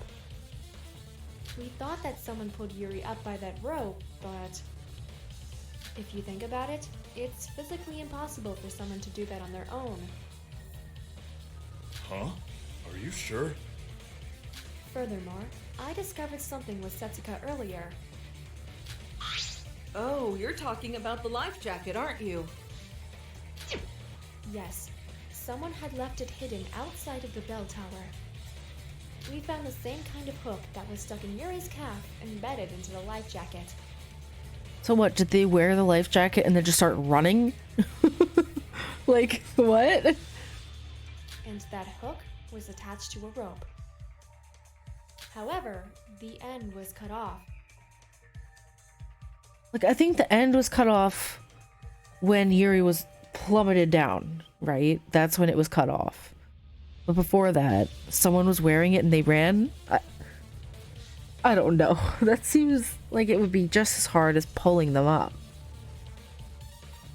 I don't know. So, what does that mean? Oh, so in other words, Yuri was connected to the life jacket by the hooked ends of the rope. If the culprit jumped down from the bell tower while wearing the life jacket, Yuri would be pulled by the other end. Oh! So they jumped out the window? And then ended up pulling Yuri with them? And I guess when Yuri got caught in the bell, right, and then left the scrape and rang the bell with his body, the culprit didn't smash down onto the ground and instead was like hovering above it, and they were able to cut the rope safely land on the ground, and then Yuri went plummeting down to his death. Is that what happened? For every action, there's an equal and opposite reaction. Exactly. That's what the culprit did. Wait, I don't get it. So why was Ruko at the top of the bell tower? To frame her. Well, according to Yoriko, she was attacked and found herself unconscious, and then awoke at the top of the bell tower. When Yuki and I met Yuri on the first floor, the culprit must have been waiting for us at the top of the bell tower. Along with the unconscious Yoriko, of course. That explains why Miss Kaguya was the only one there when Miss Sora and Mr. Maeda arrived. She was a red herring. The real culprit couldn't have been there. After all, they were already outside the bell tower when Mr. Kaguri was pulled up. It makes sense in theory, but I don't think he'd be able to be pulled up so easily. Why not? There's tons of other factors involved, like friction and whatnot. So the person attached to the other end probably would have had to been bigger than Yuri. I feel like that's most of them, honestly. But they would have had to be bigger, heavier, because if in order to like pull like a scale, I'm thinking of like a scale, right? Like the side that's heavier is gonna fall down and the side that's lighter is gonna go up.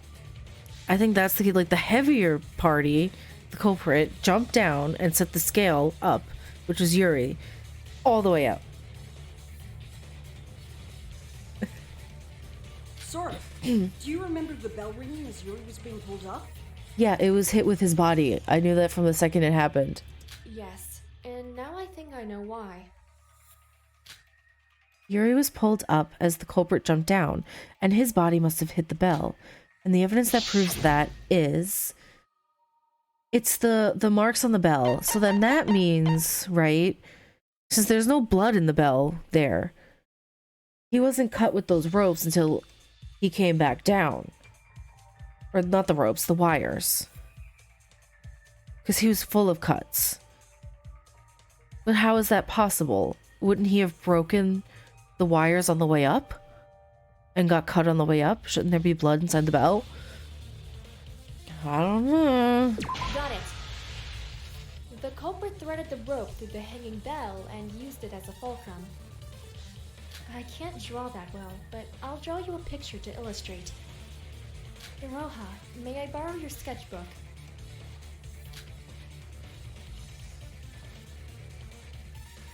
Okay.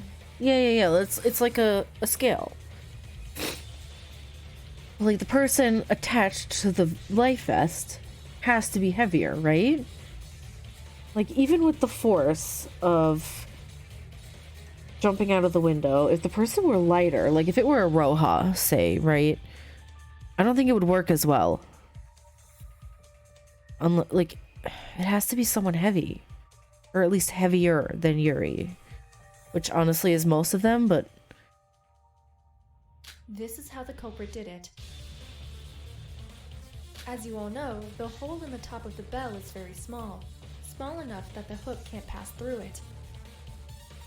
I suspect that the culprit attached the hooks after first threading the rope through the hole. That's really high up. How is that even possible? Well, I get it, but Sora, your drawings could use some improvement.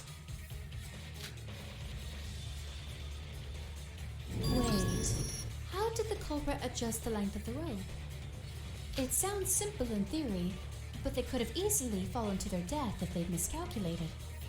Yeah, that's true. They would have had to make sure that when they jumped out of the window, they were just kind of, you know, dangling above the ground. Like they wouldn't land on the ground. If they land on the ground, they could die or they'd break their ankles.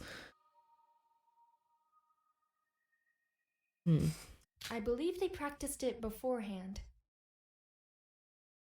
If you look at the marks on the bell, they don't look shallow enough to have been made by a single attempt.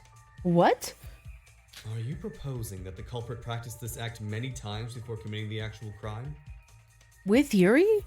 Maybe, because at first the hook was attached to his right leg, not his left leg, right? So maybe the right leg was the test and it didn't work out, so they moved it to the left leg. Yes. The hooks that were connected to Yuri couldn't have passed through the hole in the bell, so the culprit wouldn't fall. The marks on the bell are probably from the friction caused by the rope, and also from the metal hooks scraping against the bell. After the culprit used the correct rope length to reach the surface, they could cut the end of the rope attached to the life jacket, and Yuri would fall to the ground due to the shifting weight and balance. This is the truth of the crime scene that Yuki and I witnessed. Wait a moment. Even if the culprit accounted for the length of the rope, the bell tower is far too tall. If they fell while hanging from just a life jacket with a hook, the force from the landing would dislocate their shoulders. True. It's as Kanade says. The culprit would be severely injured without anything to cushion the impact. Something to cushion the impact. Is that why the culprit installed that object? What object? The wires? That object is... these? The wires of various heights?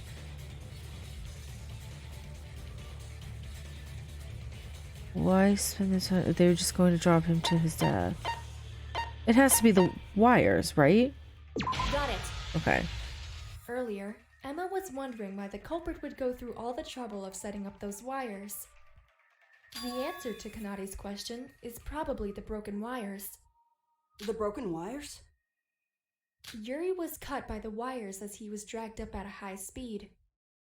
The resulting friction in the process may have had the effect of cushioning the impact. True. Now I get it. The wires weren't meant to kill Yuri, but rather to lessen the impact of the fall. And whoever did this is really smart. Like, honestly. This explains why the culprit went through the tedious work of setting up those wires. Like, I remember just like the first game, like Mitch, he was an idiot, let's be honest. And his had flaws everywhere. And I feel like this one, it's so calculated. And like, I could see how it was done, but I still don't know who. Who was it? Without a doubt. There's something bothering me. If the wires were sharp enough to slice through flesh, why didn't they cut the rope? If it really was that sharp, it should have cut the rope attached to Yuri too. That rope was made from special materials. It's a tough one from the mart that won't break unless you carefully cut through its padding. Look at his face. Look at the mask's face over there. That was just me. What? I thought it was cool, so I took note of it. I didn't expect it to be used in a murder, though. So, Ruko's not the culprit? No. Hibiki, where have you been for the last 30 minutes? No. That's what I've been telling you from the start. I'm a victim here too. That's too bad. Okay. What? What do you mean that's too bad? Now we have to suspect everyone besides you as the culprit. Kanade's a little scary, not gonna lie. How are we supposed to narrow it down to the culprit now? I see. So we're back at the start? I'm still convinced about the heavier thing, okay? Like, I don't think it'd be Iroha. It couldn't be the twins. They're too little. I think it's a guy. I don't know, though. Not really. We did learn something from the previous discussion.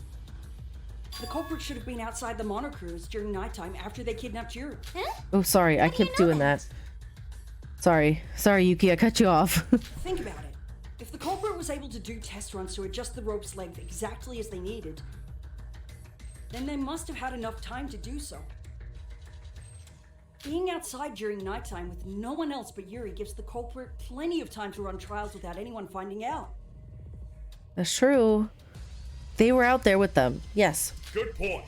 Someone surely would have noticed the culprit if he was doing trial runs during daytime.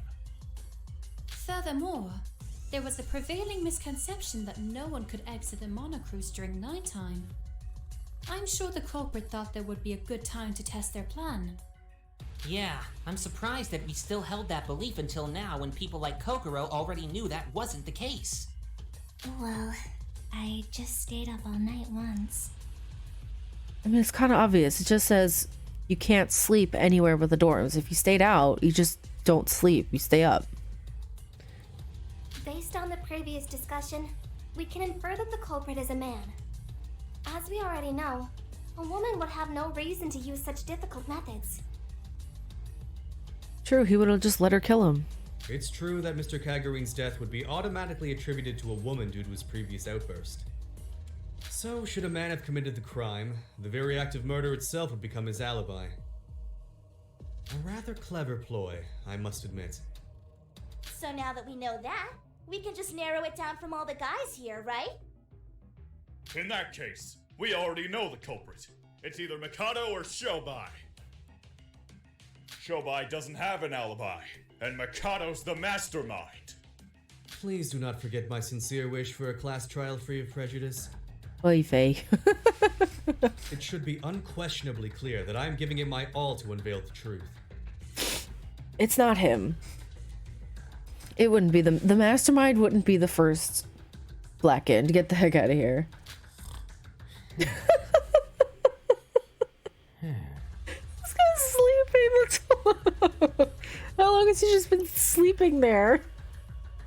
Huh? Shobai, were you asleep this whole time? Huh. Still not over. You must be crazy. Our lives are at stake right now, and you just dozed off? Hey, you've got all you need. I know the whole story, but you guys don't need my help to figure it out.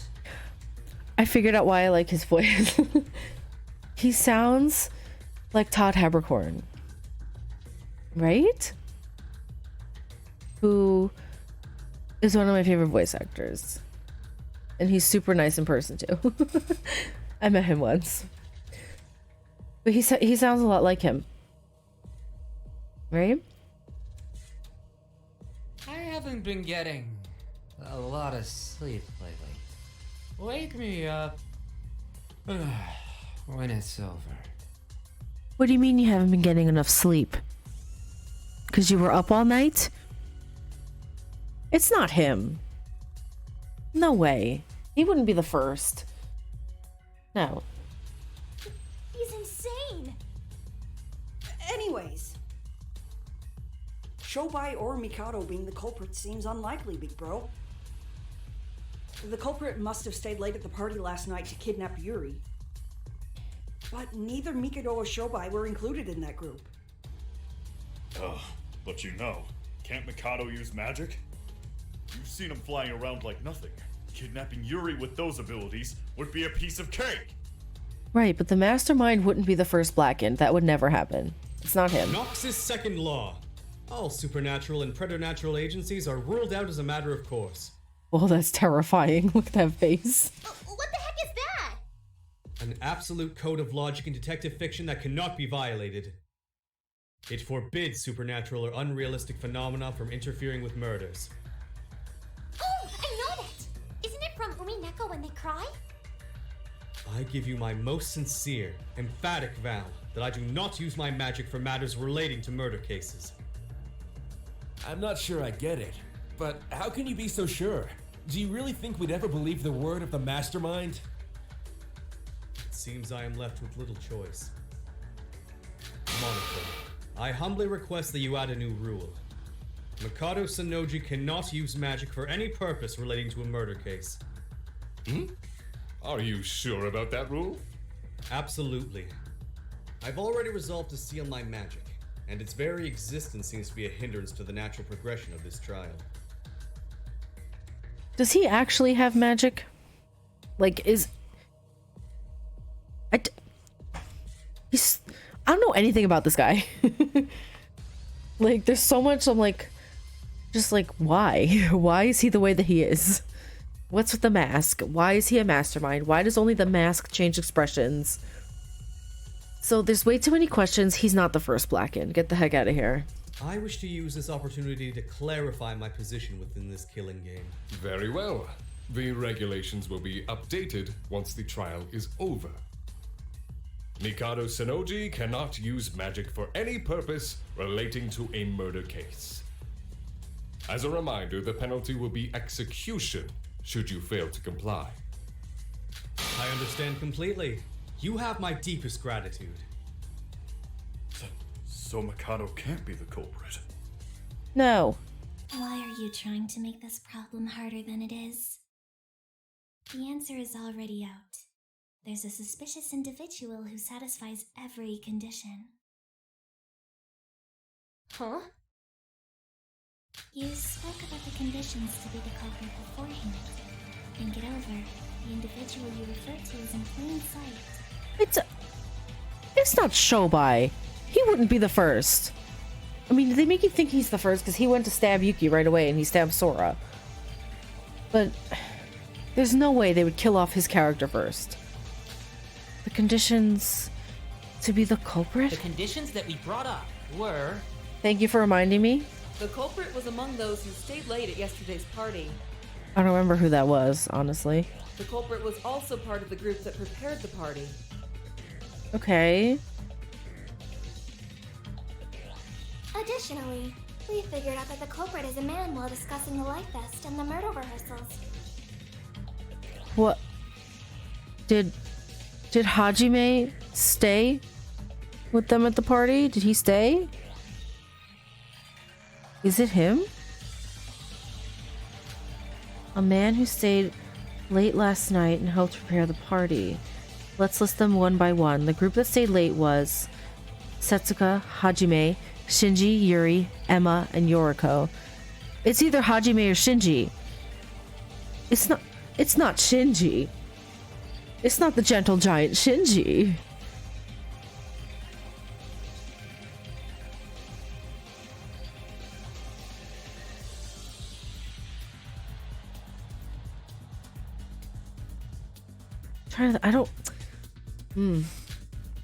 The group that prepared the party was Setsuka, Hajime, Yuki, Mikado, Yoriko, and myself.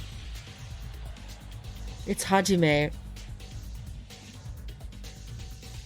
It's Hajime. Then could the culprit be? Oh, I'm gonna select somebody. It's Hajime. It can only be you. Was it you? Hajime Makinochi. Is it really? I'm gonna keep playing. What the heck? I'm gonna resume the trial. No, I'm going back in. I need to know more.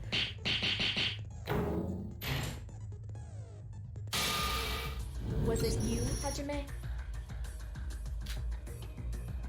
What? Wait a minute, Sora. You think Hajime's the culprit? Yeah, kind of. There's nobody aside from Hajime that meets all the conditions to be the culprit.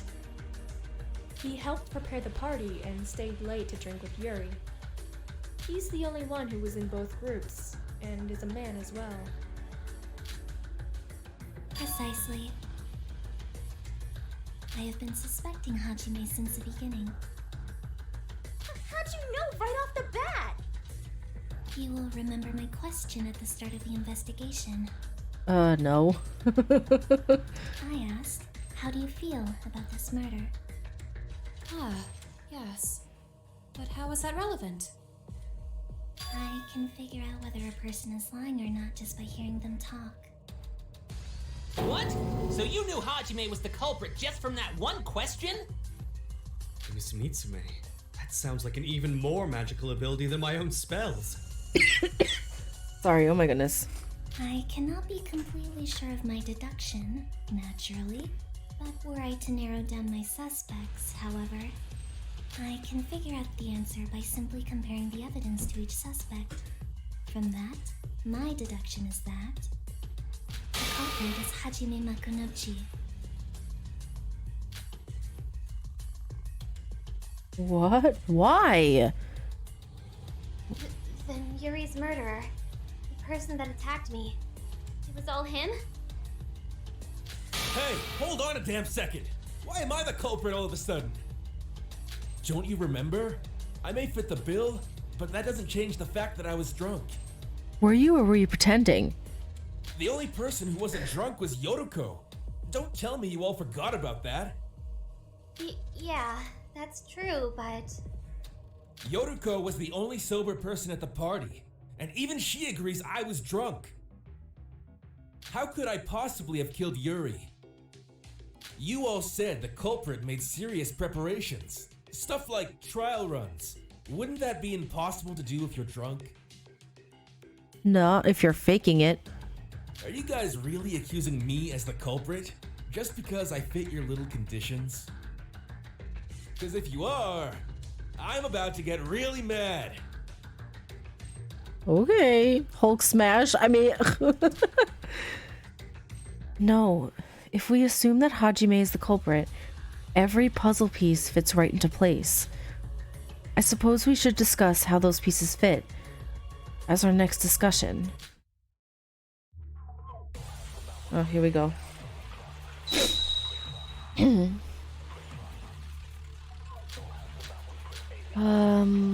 Kanade's account, leftover bottles, calf stab wounds. The culprit couldn't have planned out their crimes while drunk. So they must have been someone who didn't consume alcohol. Right. There's no way Hajime's the culprit.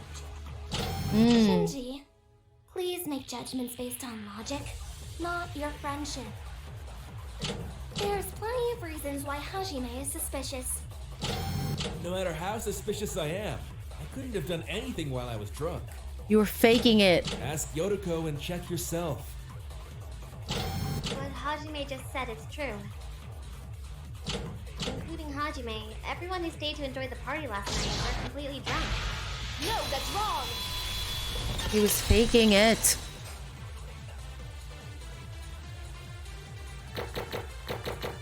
So I didn't stay to hear. I didn't stay to hear the rest.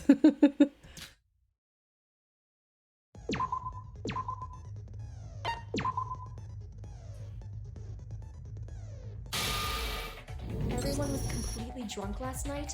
I'm not so sure about that. What are you saying? That you are a liar boy. I found these liquor bottles in the guest house, and some of them were filled with water. Water? At first, I thought it was mixed in during the whole mess of alcohol being brought to the party. But now that I think about it, it's possible that the culprit was just pretending to be drunk and drank water instead. Wait a minute. I don't remember much because of my foggy memory.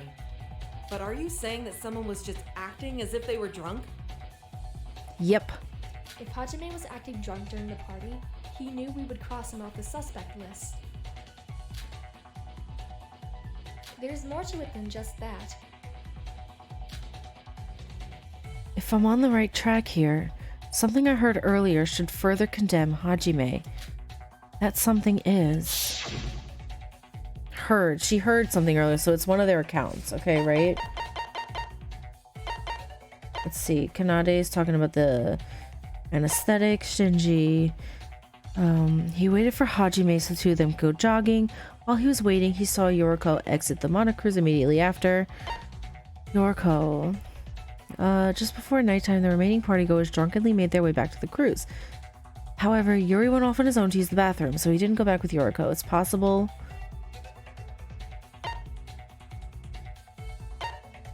Is it Yoriko?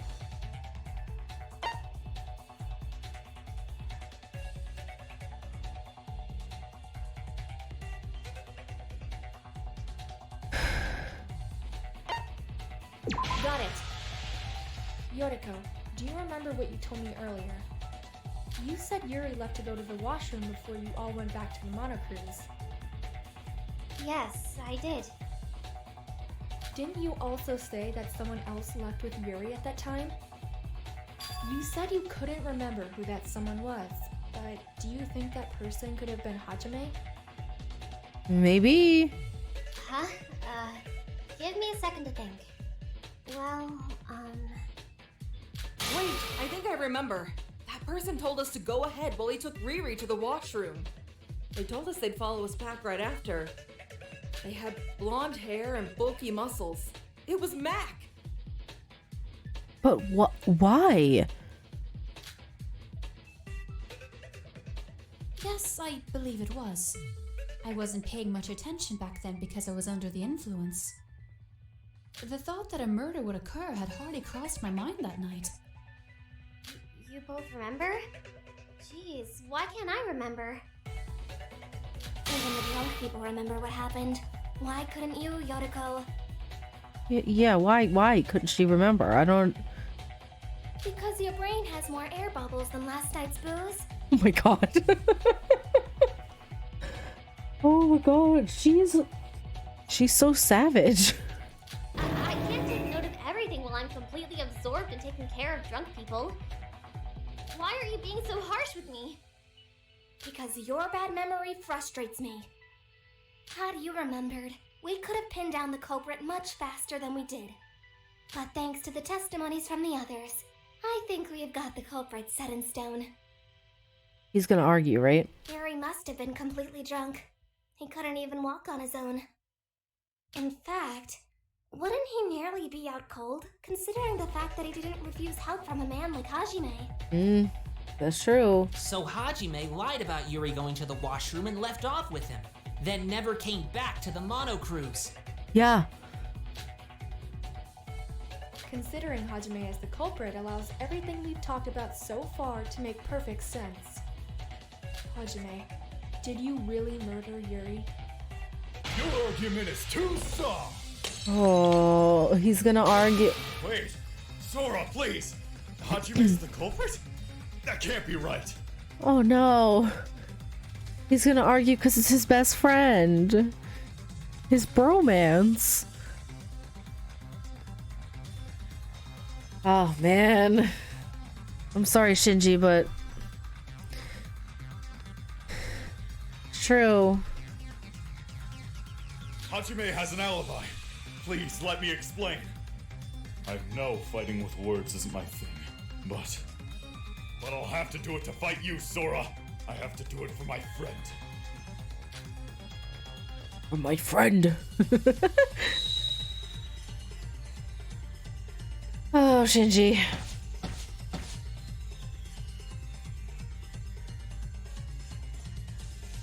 Hajime and I go jogging every morning. Yeah, and he didn't show up, did he? That's our routine, right after waking up. As always, I was waiting for his start. Like I said, while I was waiting, I saw Yoruko leaving the mono cruise. Hajime did arrive a bit later than usual, but committing a murder in that small gap is impossible. He's a cool guy. Because he did it at night. He's gotta go. You can't blame him for that. Shinji, don't you think the fact that he arrived late itself rouses suspicion? Hajime is pretty strict about time as far as I know. Even if what you said is true, something about his actions are strange. Yes, they're certainly strange. But when the discovery announcement was made, Hajime was with us at the dining hall. If Hajime committed the murder at the bell tower, he wouldn't have returned in time to meet with us in the dining hall. Shinji's arguing that Hajime has a solid alibi. If I can refute his point, Hajime won't have any more arguments to defend himself with. Let's think carefully. He wouldn't have returned in time to meet with... I'll pierce through those words. Okay. Alrighty. I did it. Yay. Had to go through that a few times.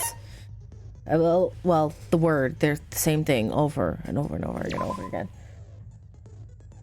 But I did it. Yay. Sorry, Shinji. Hajime actually could have easily made it back in time. The body discovery announcement was made sometime after Yuri's death.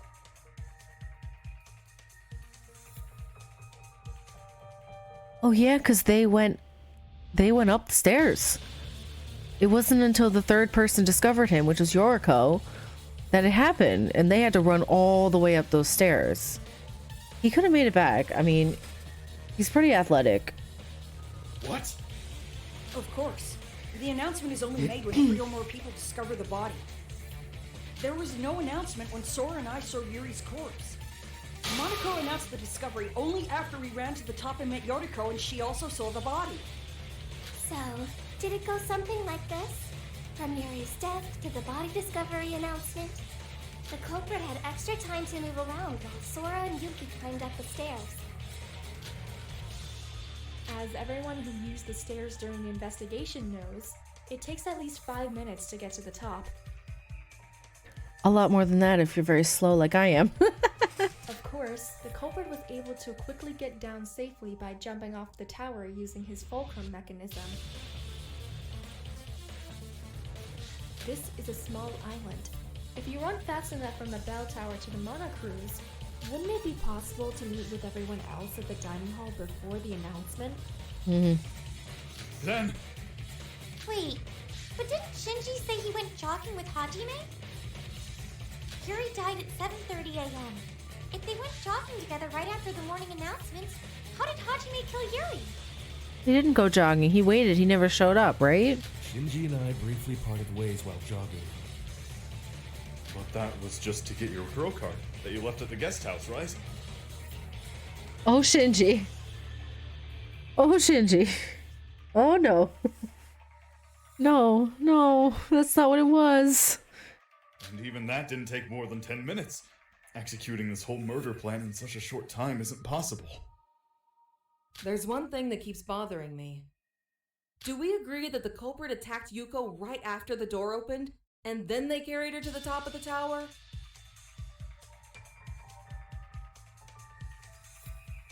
If so, they attacked Yuko and moved her to the bell tower at 7 o'clock on the dime. Returned to the Monocruise and met with Shin, started jogging, parted with him, and went to the top of the tower again. Checked that you and Rava were there, and murdered Riri by jumping off. Dealt with the rope and the life vest, and then came back to the Monocruise. But did he knock her out before he went jogging, or did that happen when they were separated? All within such a short period of time? Shinji, at what time did you meet with Hajime this morning? Well, it was around 7:15 a.m. Even if we say the culprit ambushed Yoriko at 7 a.m., 5 minutes to run to the tower, 5 minutes to rush up the stairs, 5 minutes to rush back down, 5 minutes back to the cruise. There just wouldn't be enough time, even if Hajime buffed up his strength somehow. Oh, there'd be enough time, alright. All you have to do is remove a step, and all the pieces fit perfectly into place. Remove a step? Were the stairs the only way down? No. He could have slid down the rope, as if he were riding an elevator. I mean, that's true. Didn't he already adjust their rope length for that? Ah, that makes sense. But wasn't the rope that connected to the life vest also connected to Yuri's body? Yuri died at 7:30 a.m., but if he rode the rope at that time, he would have killed Yuri after jumping. That's still a problem. He just had to get rid of the rope's connection with Yuri. Hajime could have simply yanked out the hook from Yuri's calf while he was carrying Yoriko to the top. That's why it was in his right calf first, and then it was in his left, right? Originally, it was in the right calf. Then it was pulled out and moved to the left. Ew.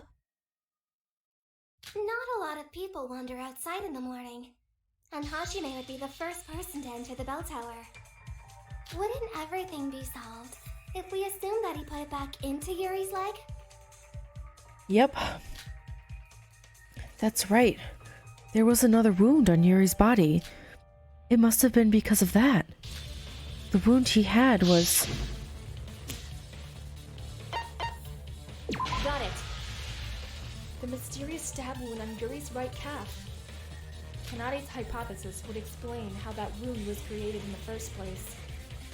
Initially, the hook was in Yuri's right calf, but in order to save time after moving Yuri's hook to the top, the culprit used it as a mode of transportation.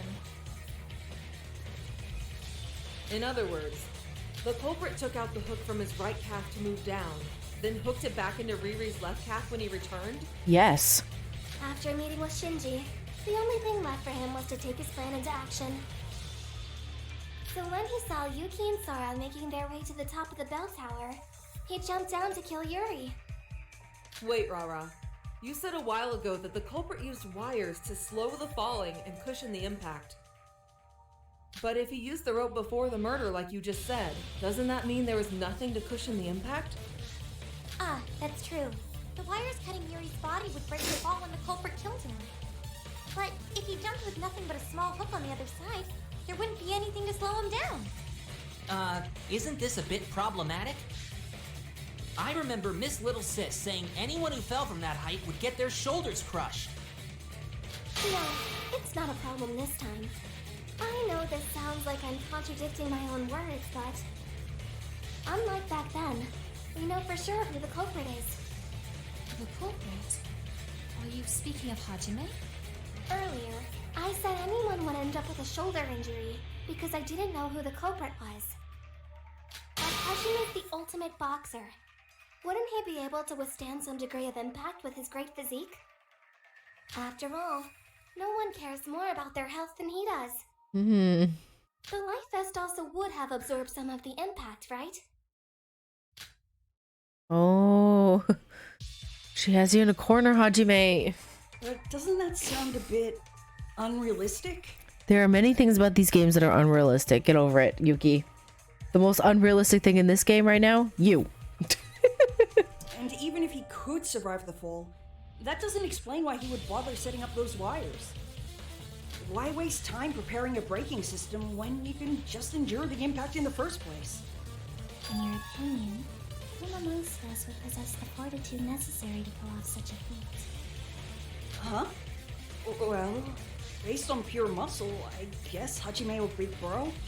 You see, the list of potential culprits has instantaneously been reduced to 2 individuals. Oh, I get it. The fact that they were set up could be so the culprit could use their existence as an alibi. If there weren't any breaks, the second that jumping trick was revealed, our first question would obviously be, who could endure the impact? Exactly. Of course, he also might have still needed a safety device to lessen the pain of the full impact. Regardless of whether or not Hajime ended up enduring the impact, it's a definitive truth that the culprit jumped twice from the top of the bell tower. And therefore our conclusion would also be correct. Perhaps we should also examine Hajime's shoulders and see if we find any other condemning evidence. Yeah, the culprit would have had plenty of time at night to estimate the strength of the impact through experimentation. If I may interject, Yuki stated that he received a message from Yuri asking for assistance. Oh, finally, we're going to talk about this. But the existence of this correspondence in itself is extremely suspicious. Yeah, it is. Yuri, with his acute misinjury, reaching out to another man on the verge of his own death. Is it not unnatural? It's extremely unnatural. Most certainly. Yuki even said that Yuri was delighted at the idea of being killed by a woman. It's definitely not the attitude of someone who would ask for help if such a thing had actually happened. The message was probably sent to Yuki by Hajime, using Yuri e-handbook plus to create an alibi. That way, he'd be able to make whoever witnessed the murder scene run up to the top of the tower to catch the culprit. And of course, he would choose someone who it would take at least 5 minutes to get up there, right? He wouldn't choose Shinji, who could probably run up there pretty quickly. Now I see why he used a syringe with measurements on it to inject the anesthetic. It was to make sure that Yuri woke up the second Sora and I got to the tower. So, Jimmy was really thinking that far ahead when he planned the murder? Hey! Why are you all so confident that Hajime's the culprit? Oh, Shinji. Oh, Shinji. So the culprit set up wires not only to cushion the impact, but to confuse us and set up an alibi. And then he used the rope to move down. I'd say that theory checks out. But why did he put the hook in Yuri's leg and then take it back out? He could have gone down the tower with the rope first and then put it in his leg. Could it be, perchance, that Miss Kabuya's interference threw a wrench into the culprit's machinations? Yeah. Through a wrench? Allow me to explain my reasoning. Being unable to enter the monocruise once the slumbering hours occurred, the culprit was left with no option but to wait until morning. Therefore, it was crucial that they board the ship the moment the gates opened so they could play the part of the innocent. But Miss Kabuya stated that she exited the monocruise the instant the gates opened. Perhaps the two had a fateful encounter. Thus, the culprit had no choice but to ambush her in order to eliminate any possibility of her going to the bell tower. It would have completely jeopardized his carefully laid out plans after all. I agree with Mikado. If you think about it, jumping off the top of the bell tower like that without anything to cushion your fall was just insane. It would have been a risky gamble, even for Hajime. He wouldn't have done it unless he was forced to, due to some outside interference. But, like, why did Ruko even go out that early in the morning? It makes her super suspicious, you know? I told you already. I just wanted to get a head start on my investigation. With everyone's morale being boosted from the party, I felt motivated to really give it my all. But the murder made the whole thing pointless, of course. Well, I think we finally put all the pieces together. Is there anything we're missing, Hajime? Hey! Hajime, I still believe in you. Oh. Oh, Shinji. Why are you just standing there? Tell them they're wrong. Because they're not wrong. Oh. I admit, everything they've said seems to line up nicely. I'm not sure where to start. Maybe that's because you're guilty? Man, this Kanade, she's a little scary. That's enough! Don't you believe in your friends at all? Not really. You're all teaming up on me with weak, bullshit speculation. There's nothing else to say. The minigame Terminate Talk Shooting is about to begin. Oh. This is it. This is the thing I hate so much. Literally every minigame in the trials. Just all of them. During Terminate Talk Shooting, you have to present a final decisive piece of evidence in order to defeat a desperate opponent using irrational arguments to defend themselves. Before you can present the evidence, you must break off pieces of the opponent's armor one by one. The screen will display a total of 8 lines, and the opponent's argument will appear randomly in each line. Move the cursor over a piece of dialogue and press Z to neutralize the opponent's argument. The opponent's arguments have their own HP, which can be discerned by their color. The maximum HP is 5, and the arguments with HP of 5, 4, 3, 2, and 1 will be displayed in gray, purple, blue, green, and yellow respectively. You cannot move the cursor to the empty space in the middle. Okay. The lower left screen will display your ammunition, which will decrease by 1 when you fire a bullet. You may reload. Ugh, I hate the reloading. You may reload by pressing Shift, which has a short delay. Try to time it well. Occasionally you will see a black argument on the screen. This is the opponent's true feelings. True feelings are comments arising from the weaker parts of your opponent's heart. If you shoot them, you will take damage instead. Should your opponent's true feelings arise, don't shoot it and just let it fade on its own. After breaking all the layers of your opponent's armor, you'll have an opportunity to present a final piece of evidence that will defeat your opponent.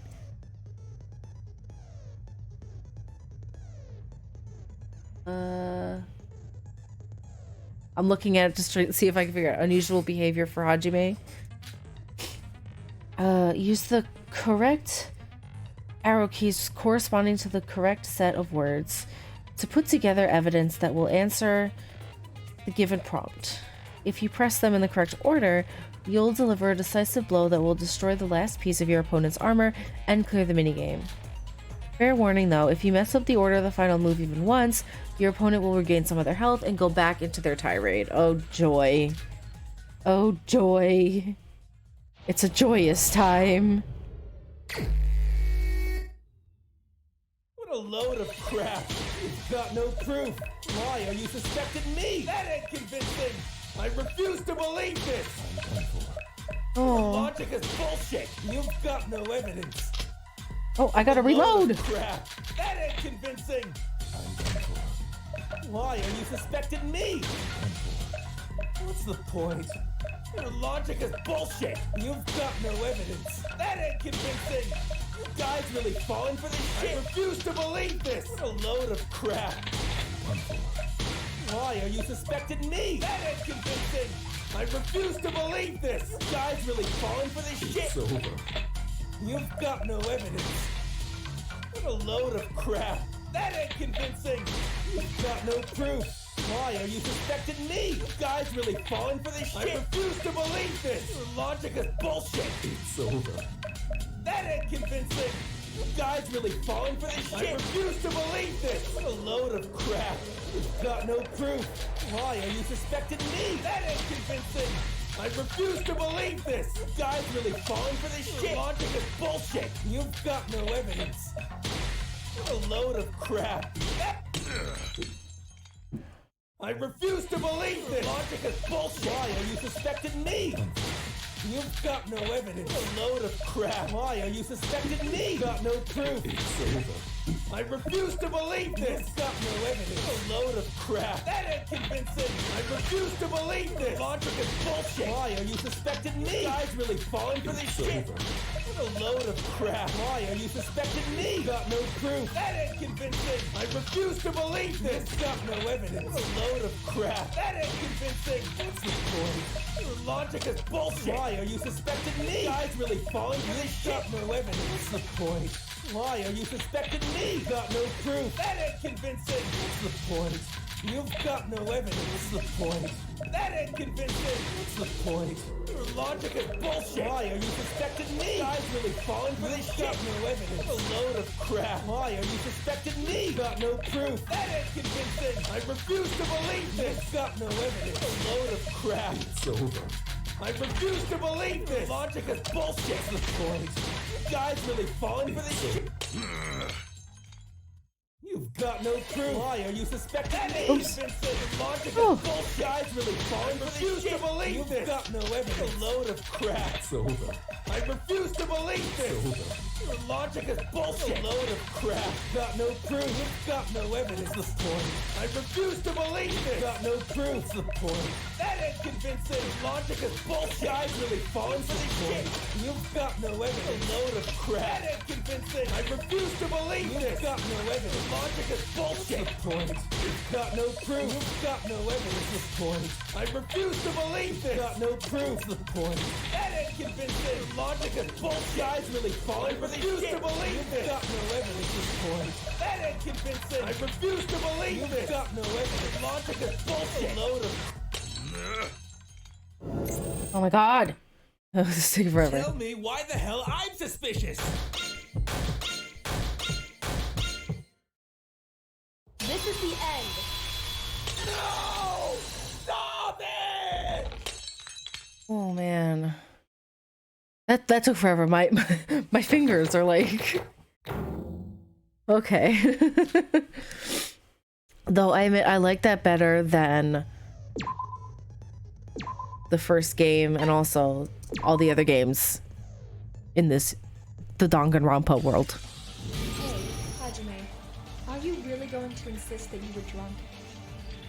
You, Hajime Makinochi, got completely drunk? That's not like you at all, Hajime. Nobody in our group cares more about their health than you, Hajime. I thought it was kind of strange that you were drinking at the party. You did say drinking a bit was good for your health, but you've made it sound like you drank way more than that.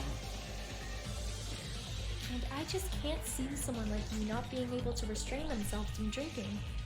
There's a little thing called mood at a party, you know? I'm human just like the rest of you. Even I can cut loose and ignore my health for a bit. Ah, Mac. I just remembered. You were the one who invited Riri to the party, weren't you? Right. He suggested that we invite Yuri, saying he's not entirely a bad person. Even then, he hadn't forgotten to talk about the importance of health.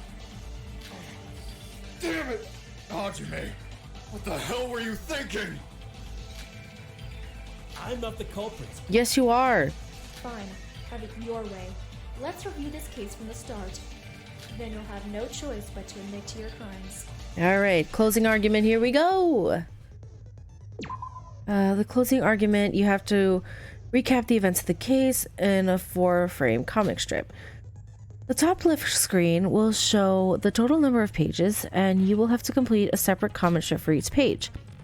Some frames or cut pieces will be given at the bottom of the screen. Choose a piece with the left and right arrow keys and put them in order from first to last. Press A to check specific details about the frame, which you could use to help figure out its placement in the strip. As the difficulty rises, more frames or cuts will be given. The product will still be a 4-frame comic, but fake frames or cuts will be present. Once a page is completed, you will then proceed to review it. Sorry, I got a little bit of a cough.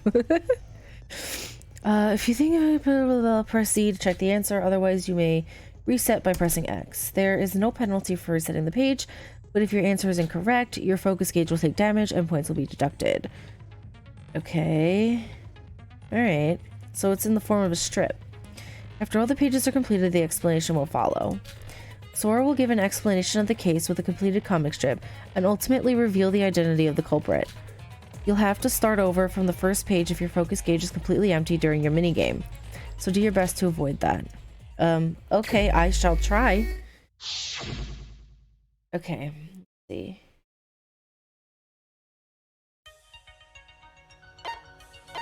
Alright, let's look at them. The culprit came up with a plan after hearing about the party. Setsuka suggesting to throw a party. Yuri declaring the girls may kill him if they want. The culprit is taking an interest in Yuri's declaration.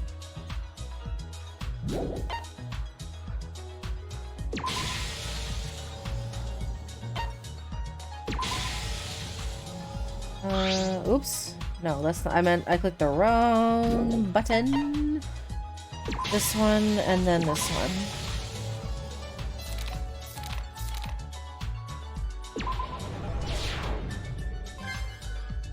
Okay. Let's see, the culprit is helping set up the party. Yuri is heavily intoxicated. Oh, he looks cute there. The party began. The culprit is quietly observing the situation. During the preparations, the culprit sneaks in alcohol. Okay. This one. This one.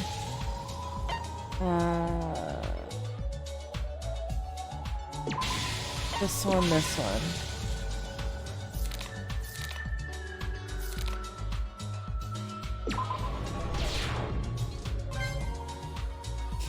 Okay. 3 of 9. Oh, we're going all in for 9 pages. The culprit injecting the anesthetic. The culprit takes Yuri to the bell tower. Oops, no, wait, what? No, go back, no! I did the wrong button! The party went on until nighttime. Maybe that's actually the right thing. The culprit pretending to help Yuri, sneaking away from the group.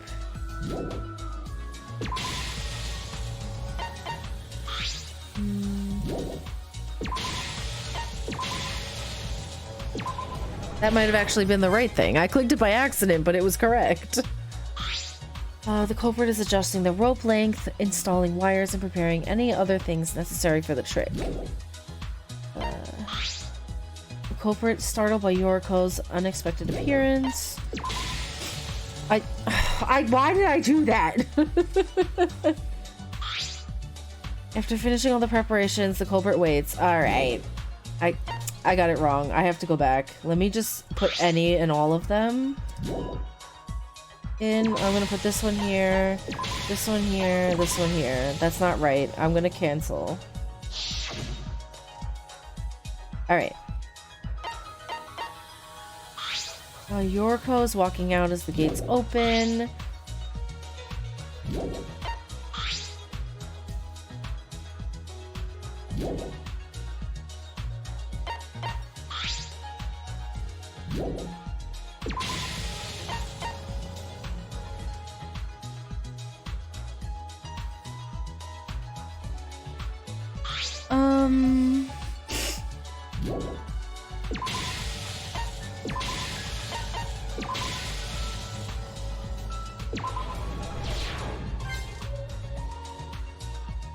Okay.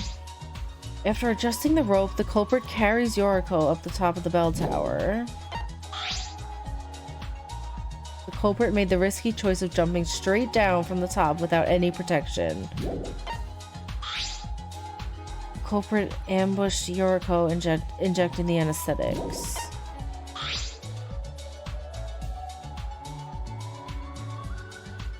Okay. Oops. Keep clicking the wrong button.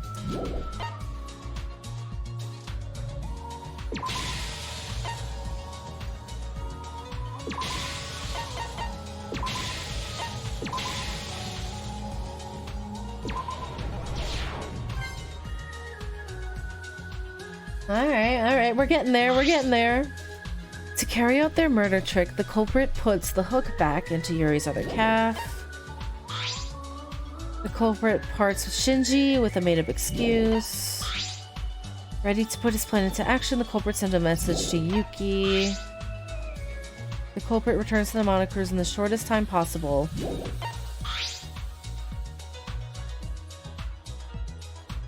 Culprit saw Yuki and I arrived at the bell tower. Okay,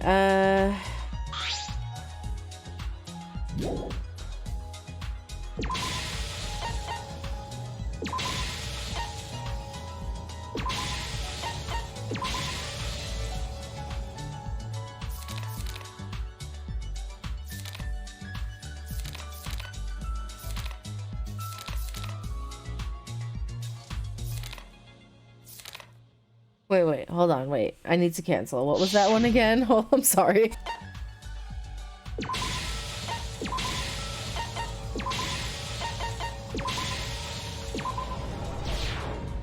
This is the truth of the case. Oh my god, finally! I'm gonna cry. Like, that took me forever! It all began when Yuri started saying all that weird stuff about wanting to die for a single woman. I'm sorry, that took me forever. That was so much harder than I thought it was gonna be. Anyway. He knew we were all growing desperate, so he offered any girl the chance to kill him and escape. Unfortunately, his words caught the attention of this case's culprit. If Yuri had been killed, everyone would suspect a woman of being the culprit. The culprit used this to their advantage in the murder. However, Yuri had locked himself away and only answered to women. Setsuka decided she wanted to host a surprise party to get everyone to cheer up. Our culprit saw this party as a critical part of their plan. After getting himself involved with the party setup, he was able to convince everyone to invite Yuri. While preparing the party, our culprit took the opportunity to swap some of the drinks with alcohol. This was to make sure people would get drunk. It wasn't long after the party started when Yuri, a man who was fond of alcohol, had become completely intoxicated. Both our culprit and the victim drank late into the night until they had to return to the Monocruise. Once the party reached its end, our culprit helped Yuri and slipped away from the others. As a result, both the culprit and the victim were left all alone at night outside the Monocruise. Once separated, the culprit took our victim directly to the bell tower. Since this all took place at night, there were no witnesses or interruptions that could affect them. Yuri was already passed out from being drunk, but to be extra sure, our culprit used a syringe to inject him with an anesthetic solution that would keep him out for a long time. Since our culprit had plenty of time until morning, he took some time to practice his method. It was during this practice that they made sure all of their measurements were perfect. Once the culprit was satisfied with their preparations, they had to wait outside until morning. Once the morning announcement went off, our culprit was going to enter the monocruise. However, as soon as the doors opened, Yoriko stepped out of the monocruise. If she had gone to the bell tower, this whole case would have been ruined for the culprit. The culprit had no choice but to inject her with the remaining anesthetic and moved her to the bell tower. Although the decision was made in the moment, it actually ended up driving suspicion away from them. During this time, the culprit had become late to their morning jog with Shinji, so they had to hurry. So, they removed the hook from Yuri's right calf while moving Yoriko. Going both up and down the stairs would take too much time, so they decided to use the hook as a means of transportation. With Yoriko in tow, the culprit rushed to the top of the bell tower. With the hook detached, our culprit quickly jumped off the tower using their fulcrum method. Normally, they would injure themselves without the weight of Yuri and the wires to slow them down. But they decided to take a risk and put their faith into their fitness and health. Luckily for our culprit, his talent was perfect for something like this. The culprit, who had shortened his travel time, joined with Shinji in the monocruise. During the jog, our culprit made an excuse to depart from Shinji for a moment. Returning to the bell tower, the culprit rearranged the hook placement. They couldn't reuse the right calf, as it had been completely torn up, so they inserted it into the left calf. This is the reason he had wounds on both of his calves. Once everything was ready, the culprit used Yuri's e-handbook plus to send a distress message to Yuki. As Yuki received the distress message, our culprit quickly made their way up to the bell tower. Once the culprit heard that we had arrived and Yuri had woken up, the culprit jumped off the bell tower once again, this time with the intention of murder. Yuri, who was connected to the life jacket via the hooks, was sent flying into the air. As Yuri flew up, he was cut by several sharp wires that had been set up by the culprit. The culprit, now safely on the ground, cut the rope, and Yuri was sent falling downwards to finish him off. Since there was nothing to slow his fall, it was without a doubt the true cause of death. Yuri, who we had just witnessed alive a moment earlier, was now a bloody mess on the ground. This is the truth of Yuri's death as Yuki and I had witnessed it. Once we saw the gruesome sight, we decided to rush up the stairs, hoping to find the culprit at the top. While we rushed to the top, the culprit disposed of the life jacket and was hurried towards the monocruise. Doing so would give them an alibi when the body discovery announcement went off. Fortunately for them and their fitness, they were able to make it back in time for the announcement. Right after the body discovery announcement, the culprit made their way to the bell tower with everyone else. In doing so, they reacted innocently with everyone else and pretended to be shocked by the event. However, this was all an act. In truth, they had been the one to kill Yuri. That culprit is without a doubt.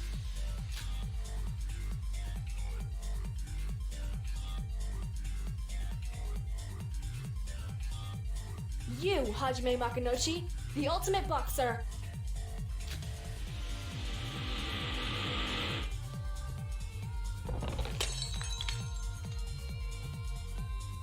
Ooh. Yeah, okay, I got a bad penalty for this one because that was so hard. I struggled so much for some reason.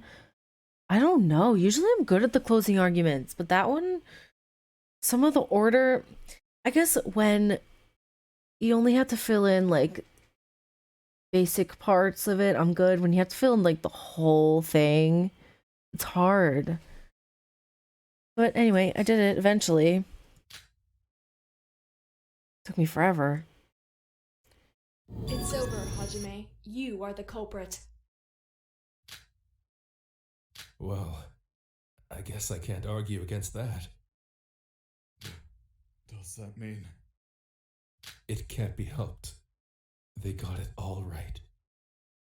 I'm sorry, Shinji, but I'm the culprit.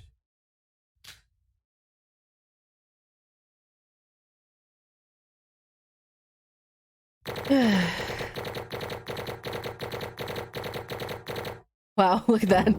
30 points for the last part. I got a D. Oh my god. I did so bad. Really? Was it really just from like the 6th section and the 12th section? Because I did pretty good all the rest of the time. It was that closing argument. I kept dying because I kept getting the order of them wrong. Oh well, it's fine. Sora has reached level 6. You gain 8 skill points. That's it. You earned 9,465 crow. You earned an additional 1,100 crow as your rank bonus. My rank was a D.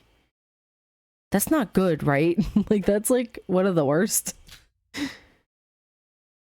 I was hoping for like a B. Have we reached a conclusion? That wasn't nearly as interesting as I thought it would be. Are you ready to see if your answer is right or wrong? As a warning, you only have one chance. I will assume that you've had enough time and proceed to the voting. Now everyone, choose who you think is the culprit with the switch in front of you.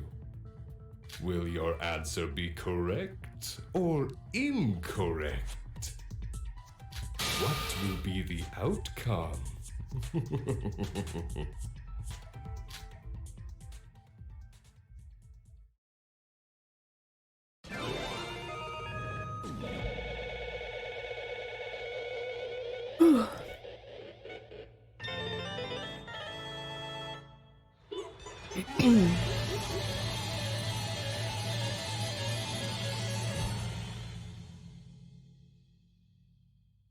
Oh, why is the monocro so cute though? He's really cute. Would you like to save? Yes, please. I don't want to do that again. I don't see why I'm saving, because the dub, it's gonna end. And then I have to separately try to find chapter 2. Anyway, that's a future me problem. Oh. Your answer is correct. The culprit who killed Yuri Kagarin was Hajime Makunochi. Congratulations on coming to the correct conclusion. Shit. Hajime, how could you? I'm sorry. What is it? Sorry. You're the culprit. You murdered Yuri. And all you have to say for yourself is, I'm sorry? Is he gonna explain, like, why? Why? Hajime, why would you, of all people, kill someone? Right. Please, give us an answer. Why did you kill Yuri, Hajime? I can't tell you. Excuse me? I went through that whole thing, all that nonsense. I got a D, and you aren't gonna tell me. Oh, jeez, my hand is falling asleep. And he's like, I can't tell you. Huh? You can't tell us? You wouldn't understand, even if I did. And it would only make you despise me more than you already do. Are you serious? It's your fault we had to go through this whole trial mess in the first place. We do all this, and you don't even give us a straight answer? Well, to be honest, you weren't very helpful, sis. Oh my god. Kanade's such a savage. I mean, she's not wrong. Hibiki didn't do anything.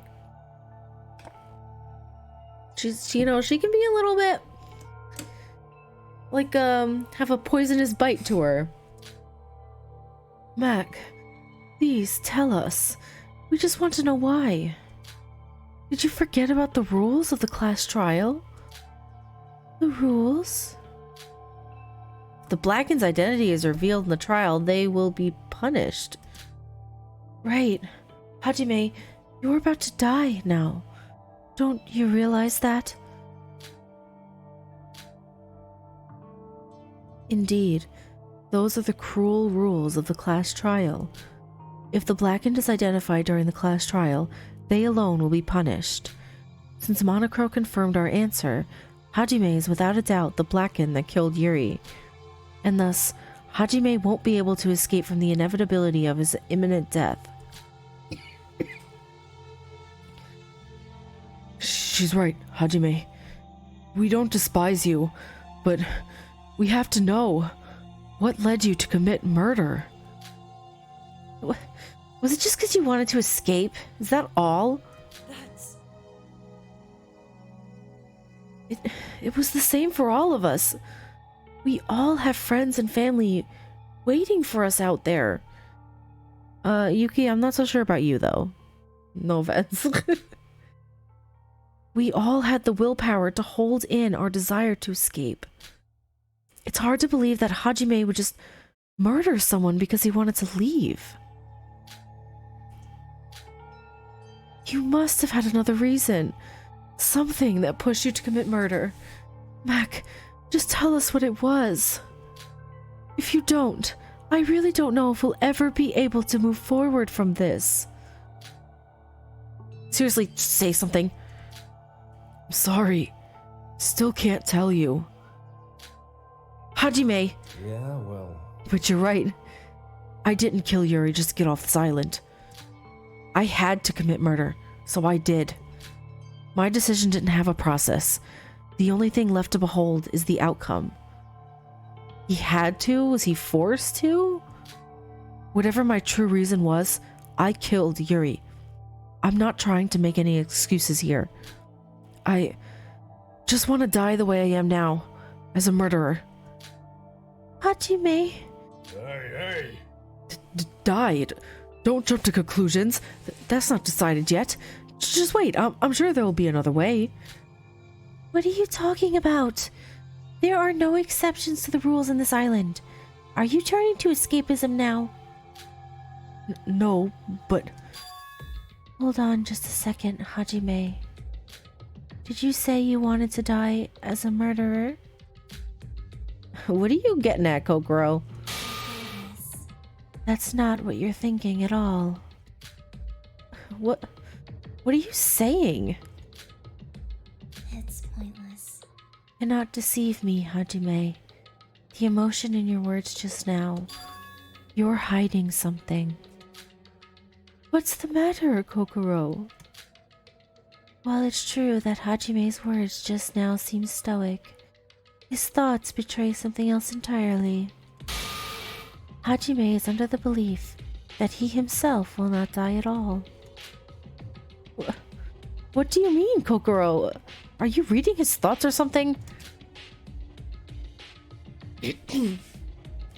I know your mind reading is real, Coco, but doesn't it seem a bit off for Mac to think that way right now? Incorrect. I cannot read his exact emotions because of those sunglasses covering his eyes. But I see that there was an abnormal reason for your murder of Yuri. What was it? You piece of... I have no idea what you're talking about. I was prepared to die. I have nothing more to say. Monocro, just start your stupid punishment. Mr. Makunochi, You may tell them. What? So how's that? You may tell them the truth. I suppose you are concerned about the consequences, but that is of no matter. Speak freely. Besides, I doubt we can hide this from Kokoro any longer. You better watch it! Hey, stop bothering him. Why are you trying to make that decision for him? Is this another one of your conspiracies? Mikado, are you sure it's okay? Huh? Good grief. Completely. You are aware of our abilities, yes. While we cannot reveal everything at this moment, telling them your reason for murder should be acceptable. I will handle the aftermath. Do as you please, Mr. Makunochi. Those two, what are they talking about right now? Really? Well, if you say so. Nothing's ever gone wrong listening to you. What? What? Why is he following him like a loyal dog? Hajime, what's going on here? After finishing that sentence, Hajime took a deep breath. Then he spoke.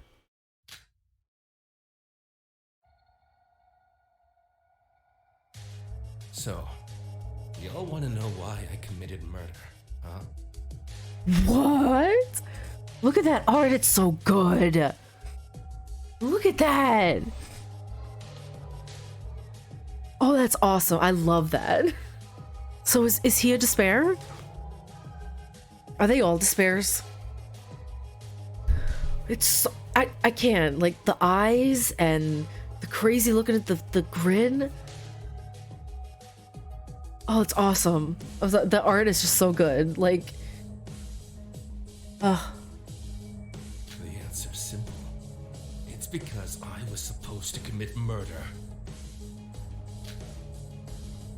his eyes full of madness, his mouth letting out a twisted tone of voice. The Hajime we knew was gone, and in his place was a Hajime we had never seen before. What are you talking about, Hajime? You're acting really strange. What's so strange? You all wanted to know why I did it, right? And it's just as I said. It was my mission to murder. I don't understand what you're saying. And something doesn't look right about you now. Do they all have like a secret side to them? Sorry for keeping quiet. But since it's already too late, and Mikado gave me permission, I'd like to say it out loud to y'all. What? Say what out loud? How dangerous. Although this must be painful to hear, I must reveal that Mr. Makunochi is a proud member of Void. Are those like the Despairs? Are they like his followers or something? Void? What is that? That's the name of the organization Mikado briefly mentioned on the first day we came to the island. Huh? Didn't he just make that up for his false persona? It looks like that wasn't the case. What? That's right. I'm working with Mikado, the mastermind behind this whole killing game. What? It's a lie. This can't be. It is no lie. This fact perfectly explains Hajime's strange behavior. It was all planned out from the start. Then everything he did, everything we know him for, it was all an act? On it. I told you, didn't I? If I tell you why I killed, you'd all hate me even more. I was trying to pay you all back for our past week together by getting off the stage as quietly as possible. Hajime, were you really on the mastermind side this whole time? That's right. I've been on his side from the very first day of this field trip. No, before that even. From the very start of his plan. That's... the world-famous boxing star, Hajime Makunochi, involved in a large-scale criminal organization like this? Damn it! Normally this would have been a perfect headline, but I'm in shock. I can't believe it. You better watch it. You, Hajime, why? How come? What do you mean by supposed to murder? Regardless. They likely coordinated this event in advance. You must kill someone to escape this island. It's easier said than done. The killing game could easily fall into a deadlock when its centerpiece is something as wicked as murder. I suppose Hajime's role was to break the deadlock by committing the first murder. Am I correct? You're amazing. Indeed. We had planned everything in advance. It would have been serendipitous for a murder to have occurred without Mr. Makunochi's involvement. But reality is rarely that cooperative. That conversation at the dining hall yesterday. Excuse me. My cough is getting worse as the night's going on. Do you remember when Yuri said that our motive to murder was weak? Back then, Mikado answered that the killing game was structured so that someone would kill. Is this what he meant by that? Is this why they never gave a motive? Hajime worked for the mastermind and hid amongst us in our daily lives. And if a murder didn't occur, he was going to come out and do it himself? So how's that? Now that we've crossed this threshold, I believe it would be best to drive the dagger of despair in even deeper. Allow me to reveal one more painful truth to all of you. I'm just kidding around. In truth, Mr. Makunochi and I are not the only members of Void. Oh, so they got members on the inside. So there's more of them. Who? Who? What? Myself included, Void is an organization of 5 members in total. And all 5 of them are currently standing in this very courtroom. Girl?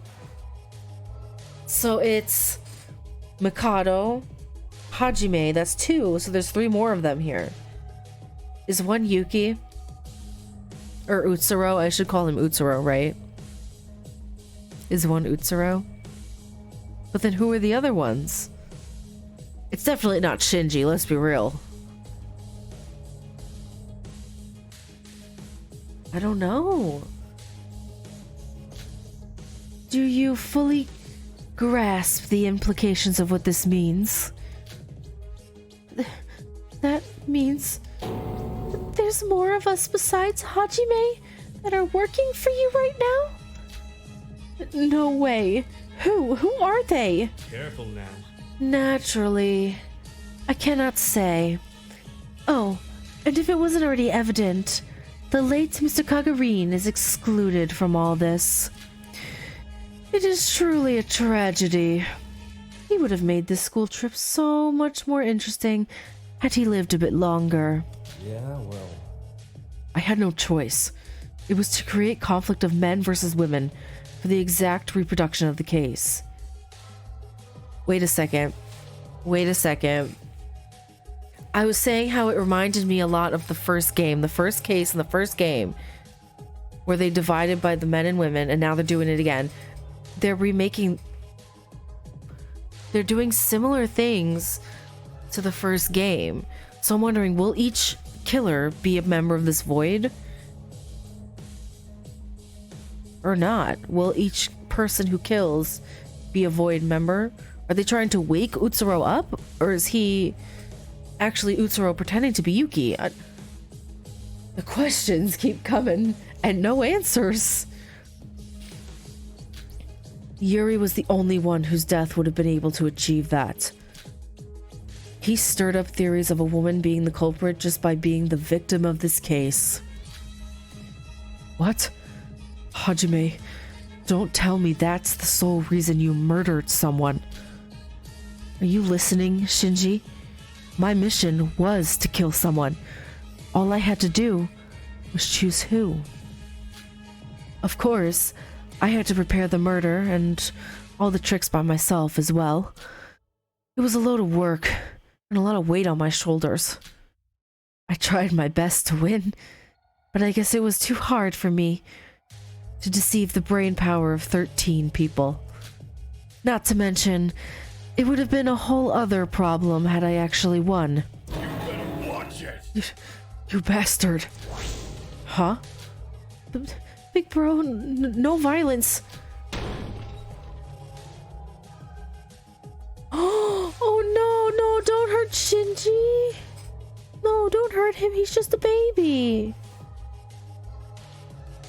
Unable to repress his anger, Shinji ran towards Hajime. But Hajime easily overpowered Shinji, someone taller than himself, with a single punch. Would he punch him in the Adam's apple? Like, good God. Are you nuts? Did you really think you could challenge the ultimate boxer? Mr. Makunochi, even if you are about to depart, violation of the rules under my watch is unacceptable. Doesn't matter. My job's done here. Shinji! He's out cold. Probably good. He probably shouldn't watch him get killed. What was that? Hajime, you hit Big Bro with your full strength? We've been together for a week now. I thought you saw us all as your friends. Did everything that happened this week mean nothing to you? Well, it was enjoyable to some extent. At one point, I really did feel like I had made some real friends. But why? Why did you bring us here? Just to make us kill each other? Kokoro, can't you read his mind and find out? Mind reading is not perfect. It cannot be used anytime I desire, either. It can only tell the general emotional state and the mood of the individual, not their exact thoughts. I can't just simply understand why he's decided to side with the mastermind. What I can tell you right now, though, is that everything Hajime has said is true. Yeah, well. Anyways, sorry for tricking you guys. But couldn't help it. I can't live on without this plan. What does that mean? Pardon me, Mr. Sonoji and Mr. Makunochi. Each time you voids get the spotlight, I feel like I am reduced to a mere bird with no purpose. I have my roles as the teacher and the judge, and it seems like the time has come for me to do my job as well. Yes. It seems that was a bit too hasty in giving my surprise announcement. Without further ado, Mr. Monocro, please begin the grand finale of the class trial. Very well. I have prepared a very special punishment for this case's blackened Hajime Makunochi, the ultimate boxer. Oh my god, I just know Shinji over there on the floor. I didn't even see him over there.